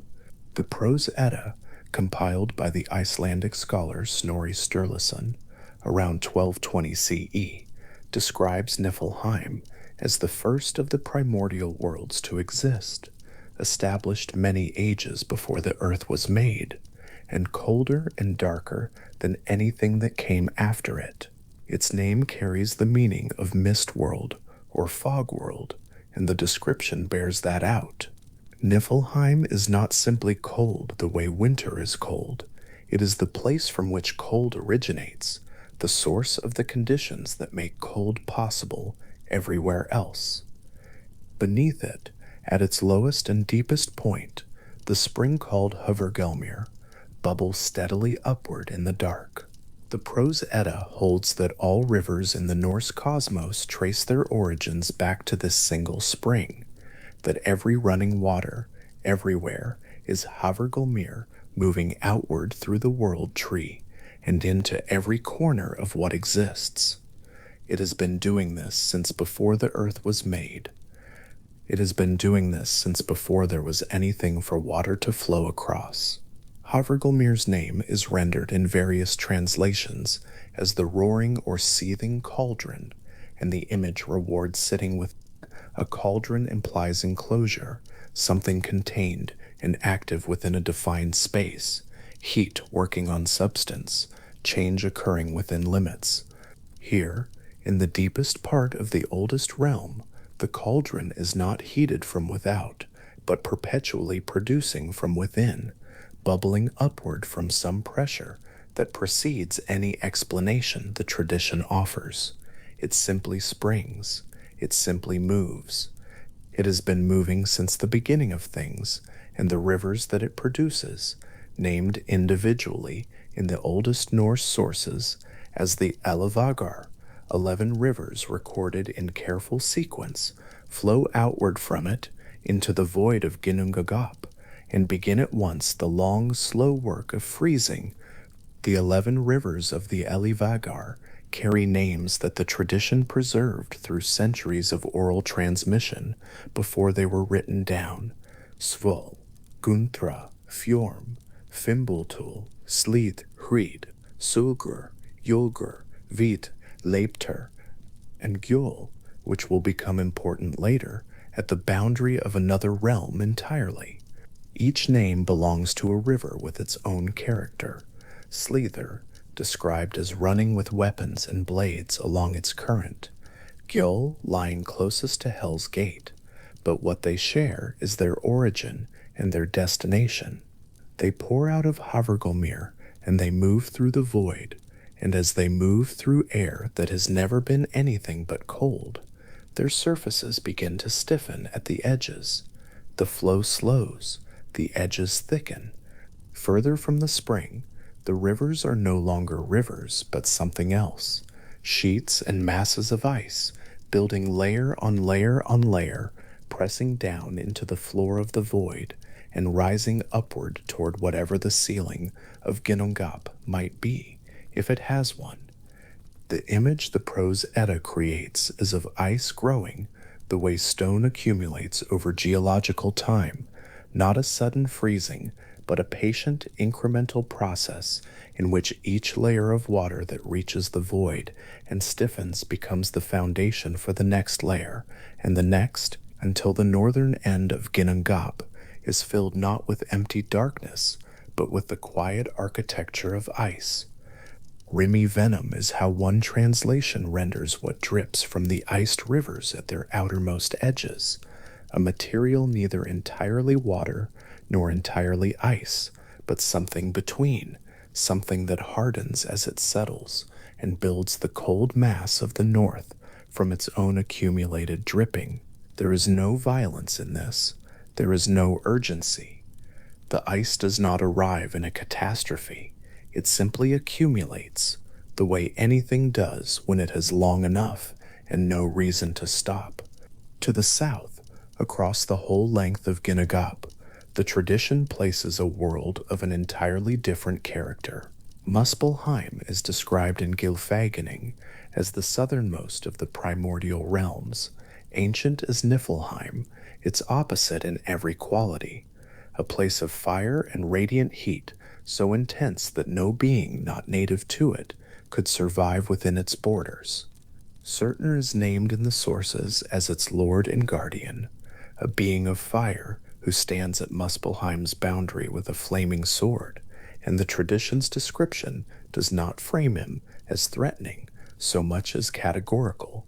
He is what fire is, when fire has a self, when heat becomes a figure rather than a condition.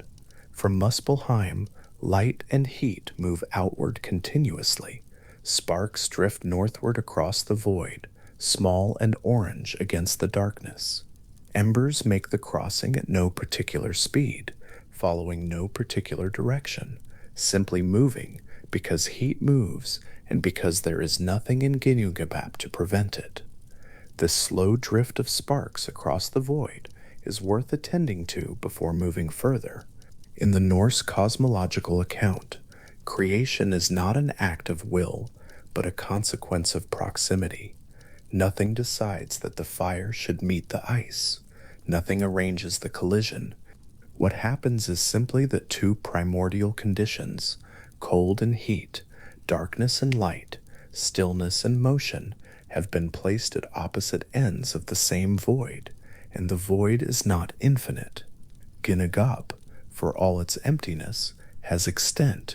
The fire reaches across it, the ice reaches back, and at some point that the tradition does not mark with ceremony, the two conditions enter the same space, and something entirely new begins to happen. The center of Ginnungagap is described in Gylfaginning as mild and calm. This detail is easy to pass over, but it is one of the stranger images in the whole cosmological account, a region of mildness existing at the meeting point of two extremes, as though the collision of absolute opposites produces not violence, but something like weather. Warmth from the south has reached the ice of the north. The ice has met the warmth, and where the two conditions coexist, the air is neither freezing nor scorching, but simply temperate, the kind of air in which things can begin. Ice that has been building for ages begins, at the edge where the southern heat reaches it, to drip. The first drip of water from the face of the glacier is not a dramatic event in the tradition's telling. It is a consequence. Heat arrived, ice responded. A single drop of water formed at the surface of the ice and descended, thin and clear, catching the orange light of distant Muspelheim as it fell. And then another drop followed it, and another, and the face of the glacier became in time a slowly weeping surface. From those drips, the prose Edda tells us, animation occurred.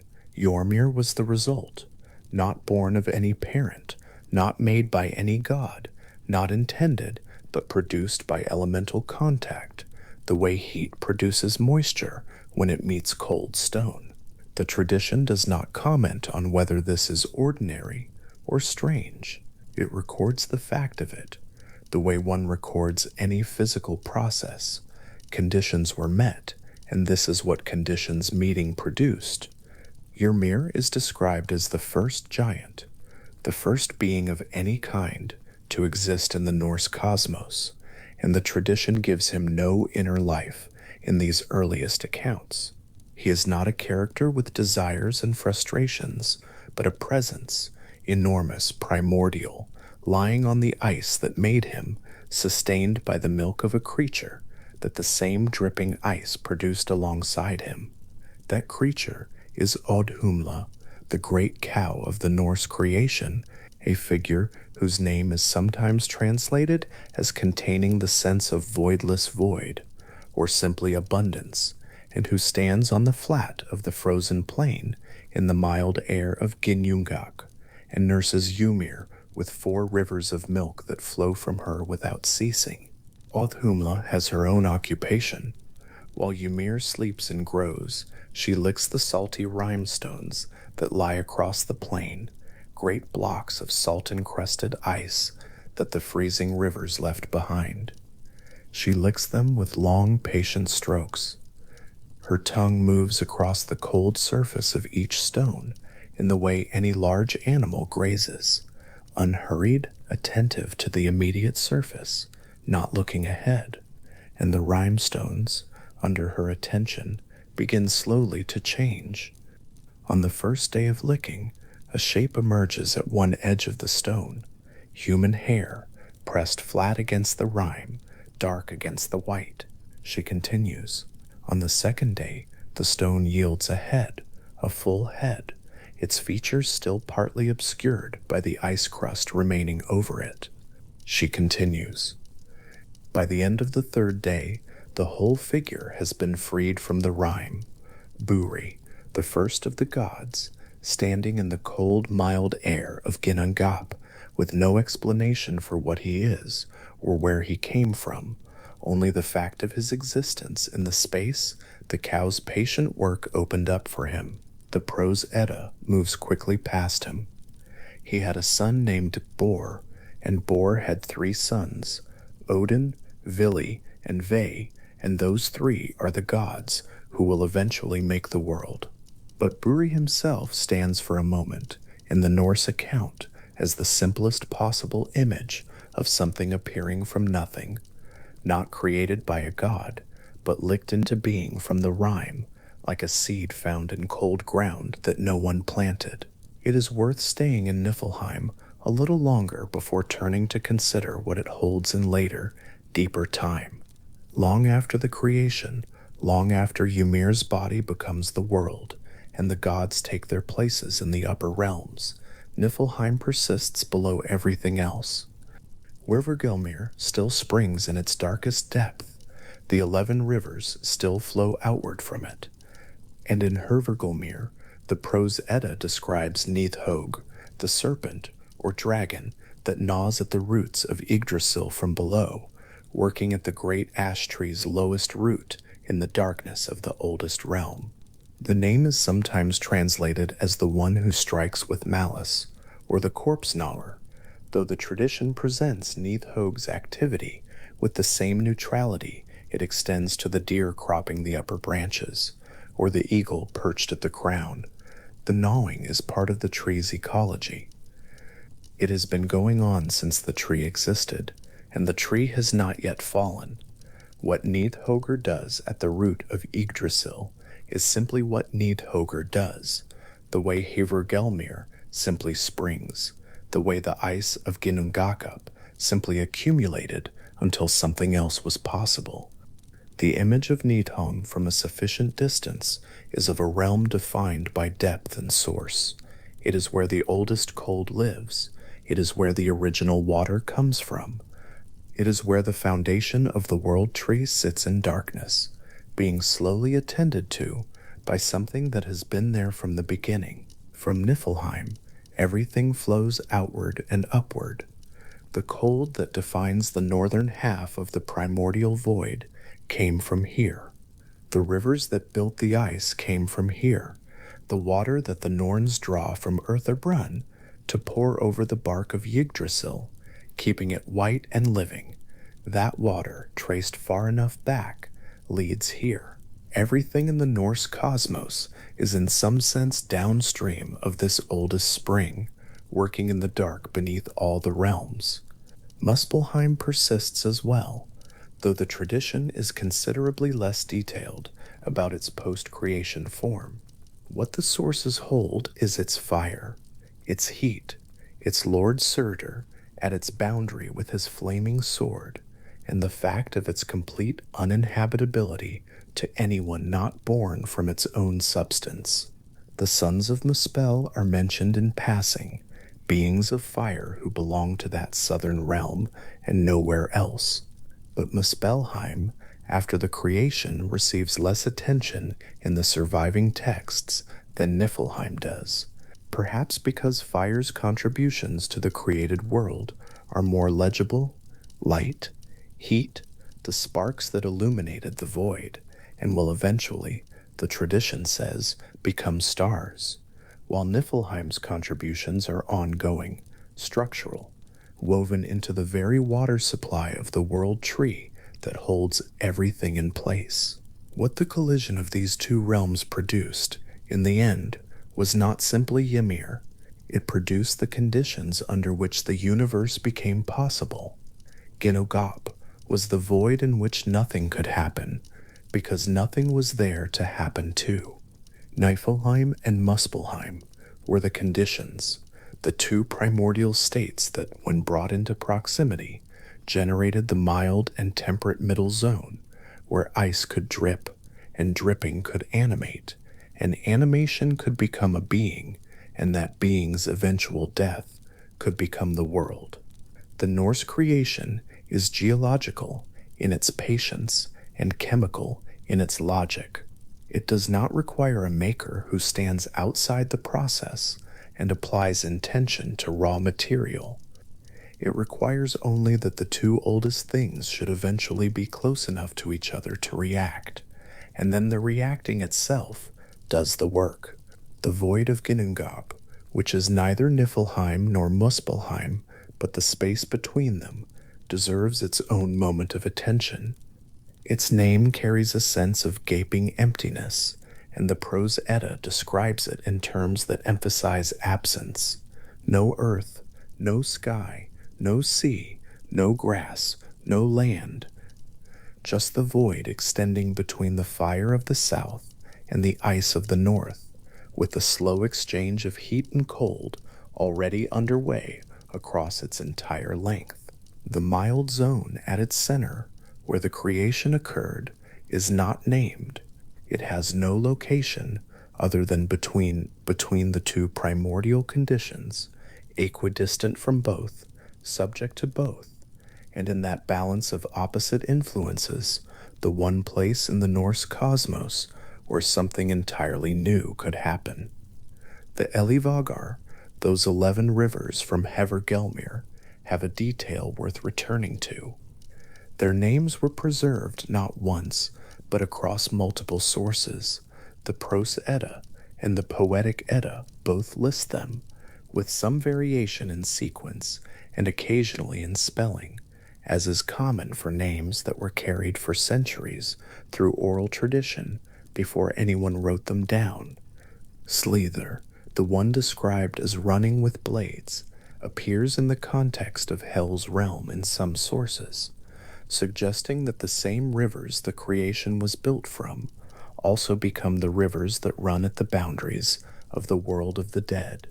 Gjöll, the last of the 11 named, flows past the entrance to Hel's domain and is crossed by the bridge Gilarbru. The rivers of Niflheim, in other words, do not simply freeze and become ice at the edge of Ginnungagap. They persist in later form, running through the lower cosmology, connecting the oldest source to the deepest boundary. Harvergomir produces everything, and everything it produces eventually finds its way to the edges of what exists. The rime that Othumla licked has a particular quality as an image. Rime is not simply ice. It is the frost that forms when air moisture freezes directly onto a cold surface. Thin, white, slightly crystalline, covering a surface without hiding its shape entirely. The remstones that Othumla licked still had the shape of stones beneath the frost, which is why her licking could reveal what was inside. The frost came away, and the stone remained, and the stone, it turned out, was not only a stone. This is a creation story, in miniature, underneath the surface of the oldest, coldest, most undifferentiated material in the void.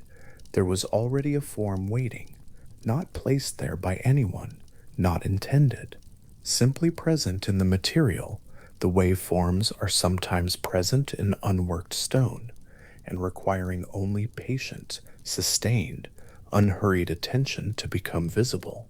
What the Norse tradition does with these two primordial realms is something that resists reduction into a single lesson or meaning. It is not a story about good and evil in collision. It is not a story about light defeating darkness. The fire of Muspelheim is not benevolent, and the cold of Niflheim is not malevolent. Each simply is what it is, and their meeting is a fact of their respective existences, and their proximity within the same void. The tradition preserves this neutrality carefully. Neither realm is the hero of the creation, neither is the villain. They are conditions. The world is what happens when conditions interact for long enough. Snorri Sturluson, writing in Iceland in the early 13th century, compiled these accounts from older poetic sources, from the Poetic Edda, particularly from Völuspá and Vafthrudnismal, poems that describe the Norse creation and the structure of the world in the compressed, elusive language of the skaldic tradition.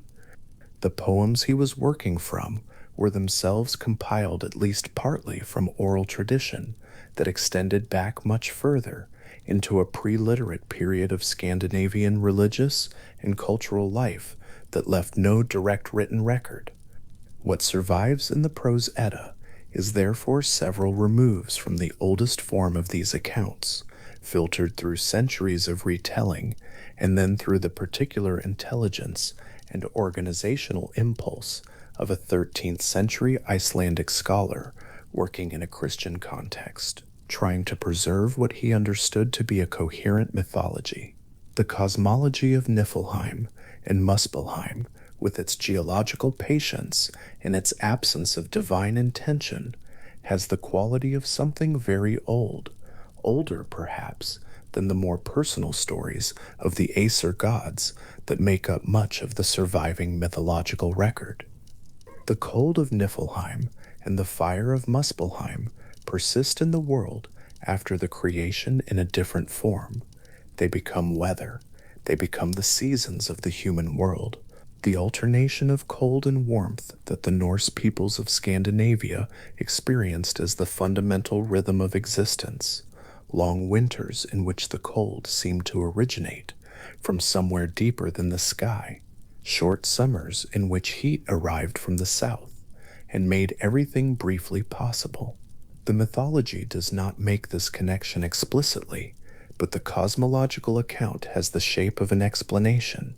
Here is where the cold comes from. Here is where the fire comes from. Here is the ancient, pre-personal conflict between them that produced the world, and that continues to play out in every winter and every summer, every morning frost, and every day in which the sun is strong enough to thaw a frozen surface and reveal what is underneath. There is something in Othumla that the tradition does not develop, but that the image suggests on its own.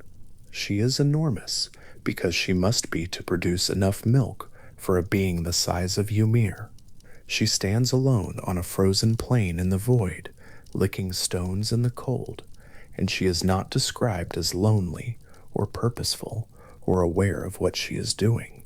She simply does it.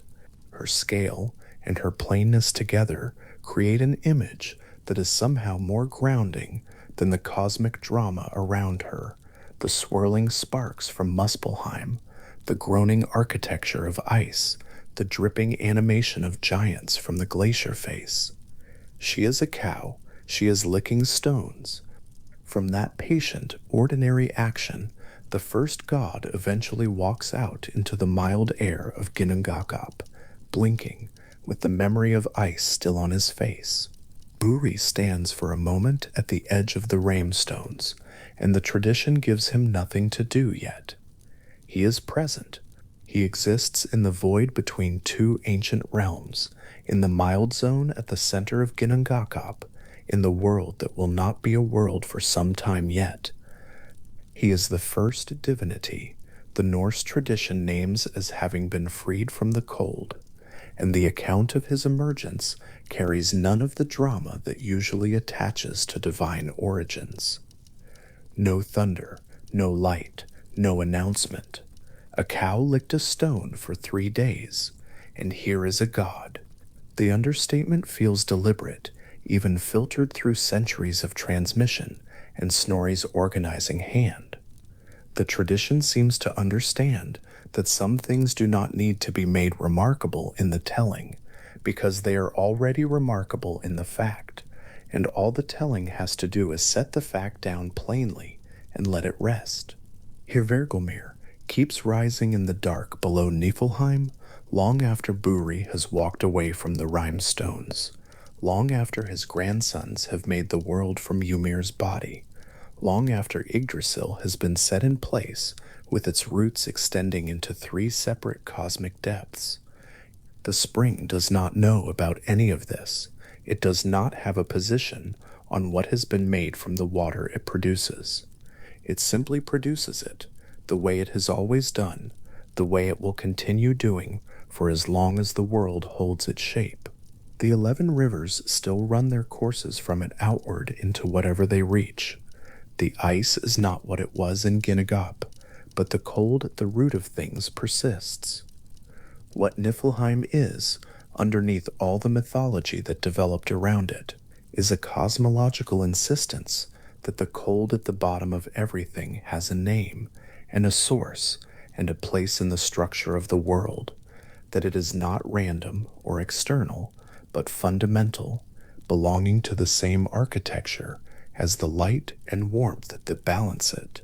Muspelheim, at the end of the world's ordinary duration, has a role the tradition holds for much later in the mythological sequence, but in these oldest accounts, in the primordial time before the world was made, it is simply the south, simply the fire, simply the heat that drifts northward across the void without agenda and meets the ice. It was always, by the logic of their proximity, going to meet. The sparks that drift across Ginnungagap in those early ages are the same sparks that, the Prose Edda tells us, the gods placed in the sky as the lights that mark the heavens.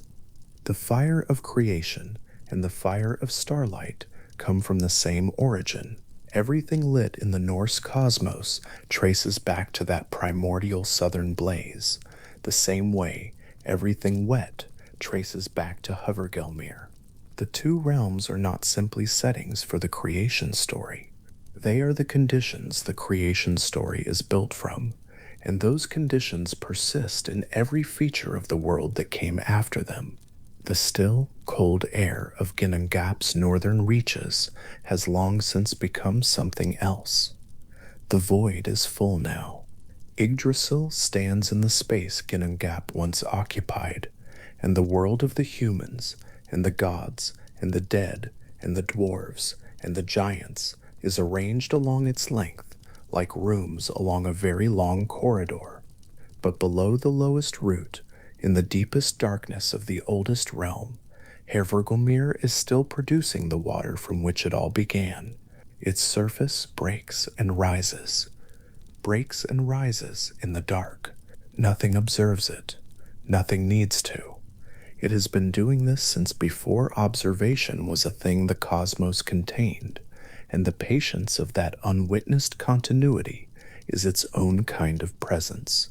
The sound of a spring in a dark room, audible once the other sounds have settled, steady and without destination, simply moving upward from wherever it comes from, as it has always done, as it will continue doing for as long as the deep cold of the oldest realm holds anything in place at all. Audhumla has licked through the first day. The hair is visible at the stone's edge. The work is unhurried. The void around her is mild and quiet, the distant fire of Muspelheim, a low warmth at the southern reach of the gap, the ice behind her still building at the northern end, still adding its slow layers of rime to the flat darkness. She licks again, and the stone gives back another small portion of what it was always holding.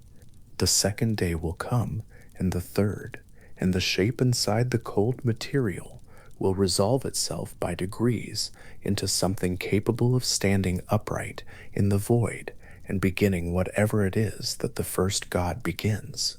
But for now there is only the first day, the first strokes of a patient tongue across cold stone, and the long quiet of a world that is still far more empty than full, taking its time with the work of becoming what it will be. Helgrind stands in the dark at the edge of what the Norse tradition calls the boundary of Hel's realm, a gate, closed, set into a wall, whose name Filandaforeth means something close to precipice of peril, though even that translation carries more drama than the thing itself seems to require. The gate is simply there. It has been there for as long as the realm behind it has existed. Nothing in the oldest sources records when it was first shut, or whether it was ever open, or who set the stones of the wall into which it fits. What the tradition holds is that it stands, and that what lies beyond it belongs to a different order of existence than anything on this side.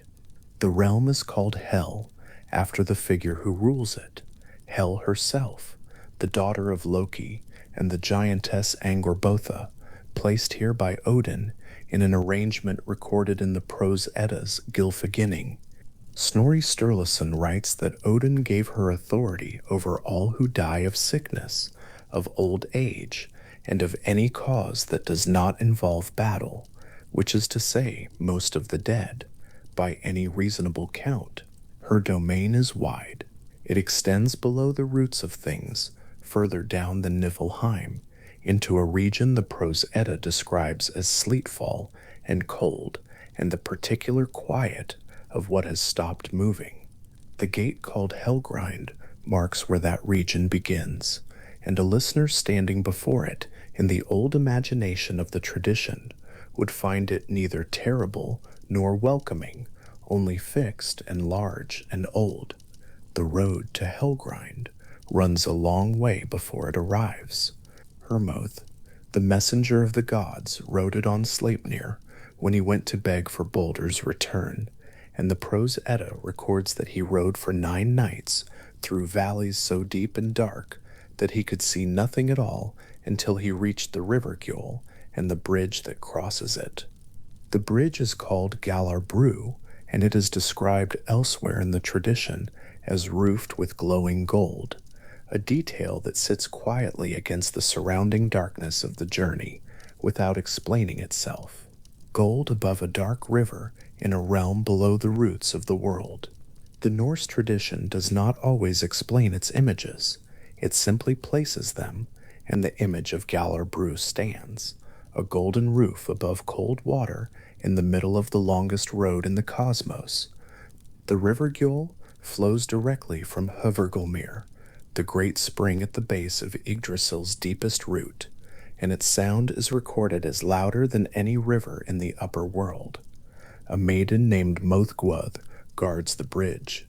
When Hermodr arrived, she told him that the color of his face was not the color of the dead, that he did not belong there, and that 5 armies of the dead had crossed the bridge the previous day, and still the bridge had rung less under their weight than under the single living hooves of Sleipnir.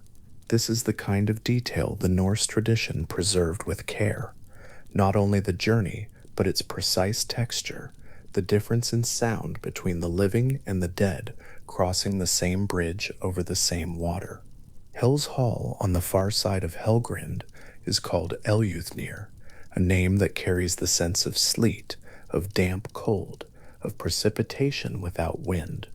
The Prose Edda assigns the hall a full inventory of personified possessions. Its dish named Hunger, which means hunger. Its knife named Sultur, which means famine. Its bed named Kur, meaning sick bed. Its bed curtains named Bleikjanda Bull, meaning glimmering misfortune.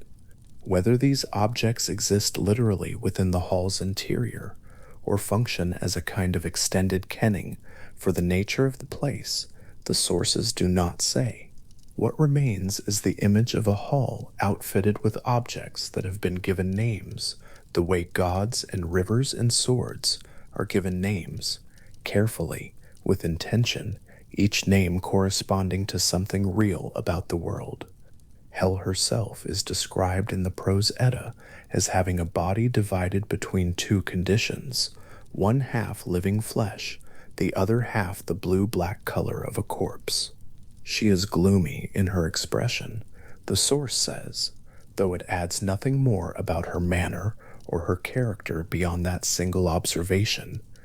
She is recorded as having authority, as having received it from Odin as a formal grant, and as ruling the vast dead within her hall with the same permanence that the hall itself has, which is to say, without any suggestion that her rule will end or change. She provided Hermodr with a seat and gave him hospitality through the night, and in the morning she spoke to him formally about what could and could not be done regarding Baldur. The tradition does not frame her as a keeper of punishment. She keeps the dead. She receives what arrives. The hall is organized. The named objects stand in their assigned places. The one region of Hel's realm that carries a different register is Nastrand, the corpse shore, as the name renders in English, described in Völuspá with a specificity that distinguishes it from the rest of the domain. Nastrand holds a hall built not of timber or stone, but of intertwined serpents, their bodies woven together to form walls and roof, their heads turned inward so that the venom dripping from their mouths falls in continuous streams through the interior of the hall. This is reserved, the tradition holds, for the dishonored dead, for murderers and oath breakers, for those whose lives contained a particular category of harm. The distinction matters to the tradition, and the Völuspá makes it structural rather than merely stated, encoding the difference between kinds of death and kinds of life in the architecture of what comes after. Nastrand is not where most of the dead go. It stands at an edge within an edge, a hall for a particular condition, within the wider, quieter arrangement of Eljuthnia and its cold beds. The creature called Niflheim is associated with this deepest part of the cosmos, gnawing at the roots of Yggdrasil from below, moving between the tree and the shore of Nastrand in the oldest sources. The Prose Edda places Niflheim at the base of Yggdrasil's deepest root, working with steady and patient attention at the wood. This is simply what Niflheim does. The tree continues regardless. The gnawing continues regardless. The cosmos does not resolve this. It only records it, the way it records the movements of all the creatures and figures distributed across the 9 worlds, as an ongoing condition, a permanent feature of a structure that was built to contain opposites without collapsing under them. From the deepest regions of Hel's realm, the imagination of the Norse tradition moves laterally through the lower cosmos to the realm known as Nithavalir, the dark fields, or the low fields, a realm associated with the dwarves and their works. The dwarves of the Norse tradition were not always the subterranean craftspeople that later accounts made familiar. In the oldest sources, they emerge from the primordial matter itself, from the soil and flesh of what existed before the present world took its current form, granted motion and understanding, and the particular intelligence that the tradition consistently associates with their hands. They know what things are made of in a way that other beings do not. They know what materials can do and what they resist, what can be forged and what must be grown, what can be said to be finished, and what will always require more work. The forges of Niflheim produce the most consequential objects in the Norse cosmos. The Prose Edda attributes to dwarf craftwork the spear Gungnir, which Odin carries, a weapon described as never missing its mark, which is another way of saying that whatever Odin decides to direct towards something will reach it. It attributes to dwarves the golden hair made for Sif after Loki cut off her original hair in a night theft. The tradition records without much explanation of motive, only of consequence. The shipskid Blotnir, built for the god Freyr, can be folded like cloth and placed in a pocket when not in use, and when opened, it will always find a favorable wind, regardless of the actual conditions of the air. These objects carry the quality that dwarf-made things characteristically carry. In the tradition, they function at the edge of what the world is willing to allow. They do exactly what they are described as doing. There is no remainder, no excess, no flaw, except when there is a flaw, and that flaw is also precise. The hammer Mjolnir was made in Niflheim during a contest between two dwarves and the god Loki, and the story of its making is one of the few places in the Norse tradition where the object of greatest consequence was very nearly not what it became. Sindri and Brok were working at their forge, and the method of their work required one of them to pump the bellows without stopping while the other shaped what was forming in the fire. Loki, who had agreed to wager his own head against the success of the commission, arrived in the form of a fly and bit the one working the bellows, first on the hand, then on the neck, in attempts to interrupt the rhythm. The handle of Mjolnir is shorter than it should be, because the third bite landed on the eyelid, and the bellows worker paused, just for a moment, just long enough for the proportions of the forming hammer to shift before it was complete. The flaw is permanent. The hammer still functions. The tradition notes the imperfection, and then continues, because the imperfection is part of what the hammer is, a thing made under interference, finished despite it, carrying inside its form the memory of what almost stopped its making. The bellows pumped steadily in the dark of the forge. The fire held its heat. Metal moved through its stages of softness and hardness, from formless to formed, and the hammer that resulted was both the greatest weapon in the Norse cosmos and the record of a single interrupted moment. The dwarves of Niflheim work in this register, producing objects that carry their history inside them.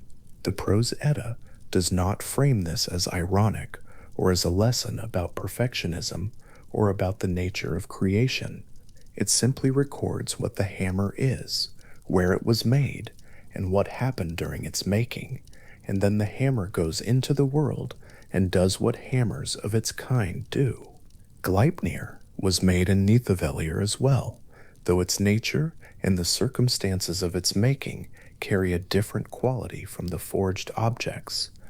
The Norse tradition records that the gods required a fetter strong enough to hold Fenrir, the great wolf, another child of Loki, and Angrboda, who had grown too large and too strong for any chain the gods could make in the ordinary materials of the world.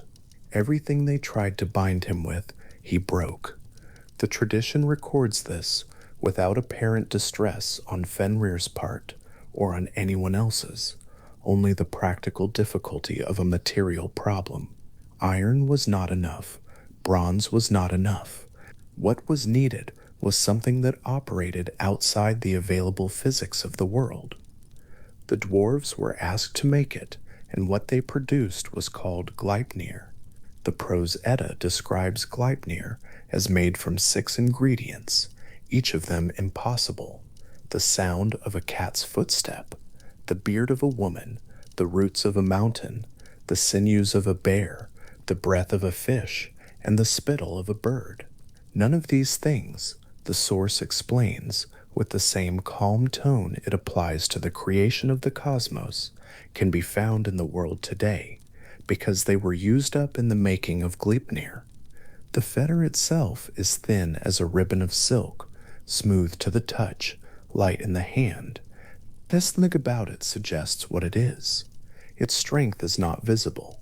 It is the absence of the 6 impossible things made into a form that holds, and what it holds because the materials from which it was made no longer exist anywhere in the world to contest it. When Gleipnir was brought to Fenrir, the wolf agreed to be bound by it, only if one of the gods would place a hand in his mouth as a pledge of good faith. The god Tyr placed his hand there. Fenrir could not break Gleipnir, and in the moment of understanding that, he bit the hand off at the wrist. The tradition records this in the same level tone it applies to the forging of hammers and the flowing of rivers. Tyr lost his hand. Fenrir remained bound on an island in the sea. The fetter, still thin and smooth, held. These are simply the facts of the situation as the Norse tradition preserved them, and the tradition does not arrange them into a lesson. They are the shape of what happened, and the shape remains. The Norse cosmos, in the arrangement described across the Prose Edda and the Poetic Edda, and the fragments that survive from older oral tradition, is constructed according to a logic that the traditions themselves never fully articulate. The 9 realms are distributed across and through the structure of Yggdrasil, some above the great ash tree's middle, some at its level, some below, and the specifics of their arrangement differ slightly between sources. Snorri Sturluson, working around 1220 CE to organize materials he had gathered from older poems and from traditions still alive in Iceland, produced the most systematic account, and the Prose Edda remains the most detailed single record of the Norse cosmological framework. But the Poetic Edda, gathered in the Codex Regius manuscript around 1270 CE and preserving poems far older than their written form, carries material that Snorri's account does not, and the two sources do not always agree on their details.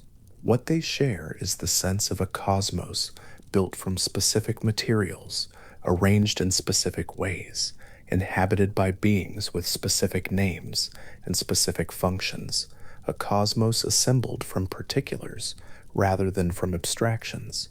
Vanaheim is the realm of the Vanir, an older order of gods distinct from the Aesir of Asgard, associated in the tradition with fertility, with the sea, with wealth in the form of the productive earth. The Prose Edda records a war between the Vanir and the Aesir that ended in a truce and an exchange of hostages, by which the god Njord and his children Freyr and Freyja came to live among the Aesir, and the Vanir received the god Honir and the wise Mir in exchange. What Vanaheim itself looks like, its geography, its architecture, its climate, the tradition does not specify with the same fullness it applies to Asgard or Hel's realm. The Vanir came from somewhere. The place they came from had a name. Its details, if they were ever recorded, did not survive in the sources that have reached the present. Alfheim is the realm of the Ljósálfar, the Light Elves, and the Prose Edda mentions it in a passage from Grimnismal, in which Freyr is described as having been given Alfheim as a tooth gift, a present made when a child cuts their first tooth. This is an unusual detail in an unusual context, and the tradition provides little else about the realm beyond its name and its inhabitants. The light elves are described in Gylfaginning as more beautiful than the sun, and the dark elves, the Dokalfar, as blacker than pitch, living below the earth in ways that make them resemble the dwarves closely enough that some scholars have argued the distinction is partly one of later codification rather than original separation. What Alfheim's landscape contains, what its light is like, what the elves who live there do with their time, the surviving sources leave this largely open. A name, a recipient, a gift given at the right moment. The tradition holds the name and the occasion and moves on to other things. The cosmos of the Norse tradition is, in this way, a mixture of the specifically rendered and the barely glimpsed. Some of its regions are described with the detail of inhabited places, halls inventoried, bridges named, rivers traced back to their source. Others exist as little more than names that appear in lists, assigned positions within the structure of the 9 worlds, without the descriptive weight that would make them feel as immediate as Valhall or Eljuthnir. This unevenness is itself a feature of how the tradition survived. What was told most often and in most context was preserved with most detail. What existed at the edges of the traditional knowledge was preserved with edges still showing, its outline clear, and its interior left largely in shadow. The squirrel called Ratatoskre moves through all of this. The Prose Edda describes Ratatoskre as running the length of Yggdrasil, up and down continuously, carrying messages between Nithhogr at the roots and an eagle perched at the crown. The messages, the tradition suggests, are not friendly ones. Ratatoskre carries words designed to inflame, to set the eagle and the dragon at greater odds with each other. But what the Prose Edda preserves most clearly is not the content of the messages, but the motion. Ratatoskre is always moving. The length of Yggdrasil is vast enough that the journey takes real time, passes through real levels, crosses from the cold dark of the roots to the wind-scoured height of the crown, through all the intermediate zones where the 9 realms are nested. And the squirrel makes this journey continuously, carrying whatever it carries, its small claws finding purchase in the ridged bark of the great ash tree with a rhythm that has not varied since the tree was first described. In the deep of the night, hem de dag de gear de champt eats, when the upper realms are quiet, and the lower realms are as quiet as they are ever going to be. The only sound along Yggdrasil's bark is that particular small percussion, claws on wood, quick and regular, interrupted occasionally by the scrape of a turn, and then continuing. The eagle at the top and Nithhogr at the bottom are at their respective positions, doing what they have always done. The 4 stags, Din, Develin, Dunur, and Durathror, crop the leaves in the upper branches with their slow, unhurried attention, moving a step or two, cropping again, moving again. The Norns at Ortherbrunn draw their water and pour it back over the bark, and the bark stays white and living under their attention. The water of Helgelmir moves as it has always moved, into the 11 rivers, and from the rivers into the seas that circle the middle world, and from the seas back into the deep ground from which the spring rises. The circulation has been going on since before there was ground to circulate through, since the first ice began to melt in Ginnungagap, and the first drop of water descended from the glacier's face in the warmth from the southern fires. The world, the Norse tradition describes, is one in which everything is always in motion. The tree is always growing and always being gnawed at. The eagle is always sending messages and always receiving insults in return. The Norns are always weaving and always cutting, and the web they weave is always the full length of every living thing's life, from its beginning to its end. Hell's realm is always receiving what arrives, and the named objects within Eleuthir are always in their places. The dwarves in Nitavelir are at their work in the dark of the low fields, and what they make is still making its way through the world. The gods ride across Bifrost each day to the council at Ortherbrunn, and each night they return across the burning bridge to their halls, where the fires are lit and the mead flows from Hythrun's endlessly producing body above the golden shields of Valhall's roof. Jormungand lies in the cold deep of the encircling ocean, its tail in its mouth, the boundary of the middle world expressed in a single coiled body that is always exactly as large as the world it surrounds. What the Norse tradition built across the centuries of its oral life and the shorter period of its written preservation was not a theology in the formal sense.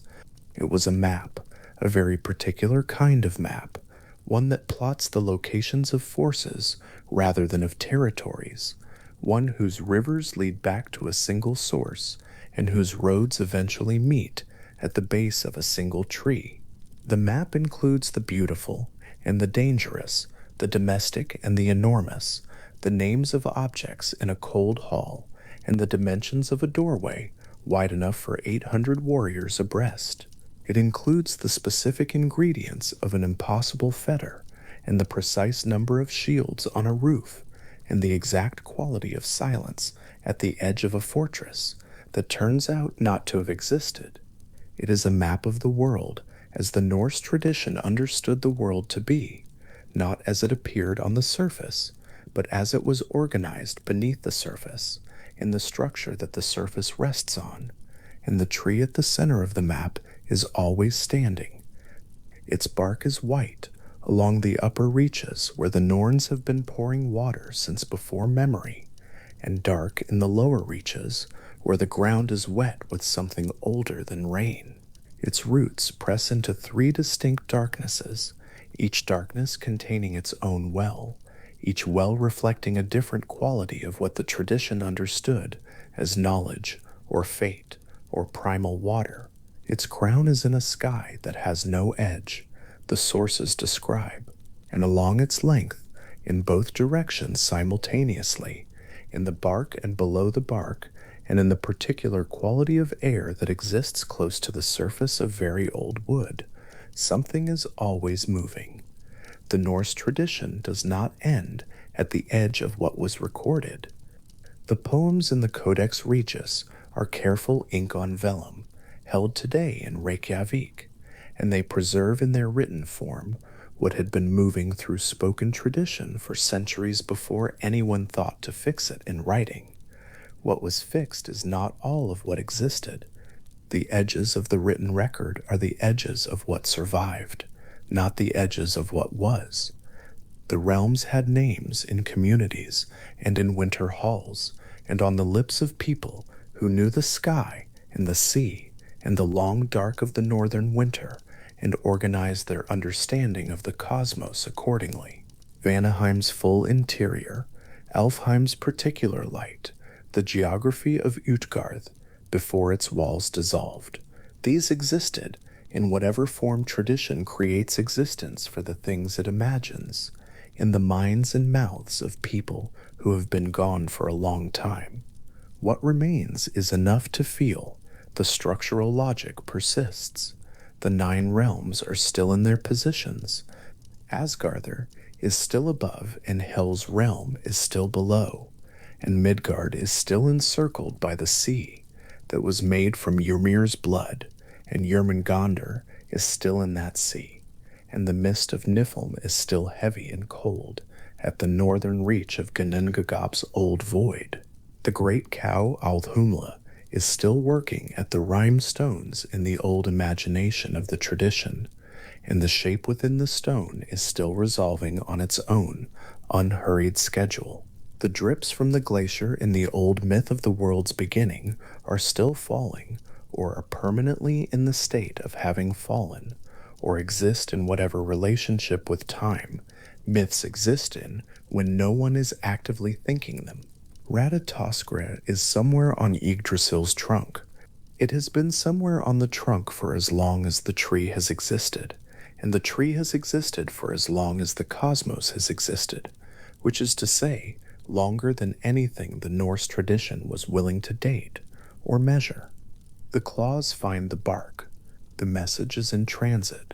Neither the eagle nor the dragon has yet received what is being carried, which means Ratatoskr is in the part of the journey between, neither at the crown nor at the roots, somewhere in the long middle distance of the tree's enormous height, moving steadily upward through the dark toward the wind that will begin to be felt in the upper branches, toward the pale foliage where the four stags are still browsing with their slow, particular attention. The bark is cool and slightly damp with the water the Norns have been pouring. It smells of very old wood, ash wood, specifically the particular quality of an ash that has been standing in all weathers since before the first world was assembled from the body of the first giant. The grain runs vertically, as it does in ash, and the ridges of the bark give a foothold to anything small enough to need one. Ratatoskr's passage along the surface of this bark is the oldest commute in the Norse cosmos, older than the roads between the realms, older than the bridge of Bifrost, older than the well of Eartharbrun. The tree was there before any of those things needed a route between them. And the tree continues, in the way that things continue in the Norse tradition, not because nothing will ever change, because the tradition holds within it the knowledge that everything eventually changes, that the cosmos as presently arranged is not the final arrangement, but because in this particular moment, the present moment, the moment that the narration has been moving through, at the pace of a very long quiet evening, everything is still in its place. The wells are beneath their roots. The roots are in their separate darknesses. The trunk rises through all the levels of the 9 realms, connecting what is above to what is below, without preference, giving passage to whatever needs to pass. The crown is in the pale sky. The stags browse. The Norns pour water. The eagle is at its height, and the dragon is at its depth, and between them, on the bark in the dark, moving steadily upward, Ratatoskr carries what it carries toward the crown. The message will arrive. The eagle will receive it. The eagle will send something back in return, and Ratatoskr will turn and begin again the long descent through all the levels of the tree, past the realm of gods, and the realm of humans, and the realm of mist, and the realm of fire, and the deep quiet of hell's domain, and the forges of the dark fields, all the way back down to where Niflheim waits in the boing patience of the very deep. The world is the shape the tradition says it is.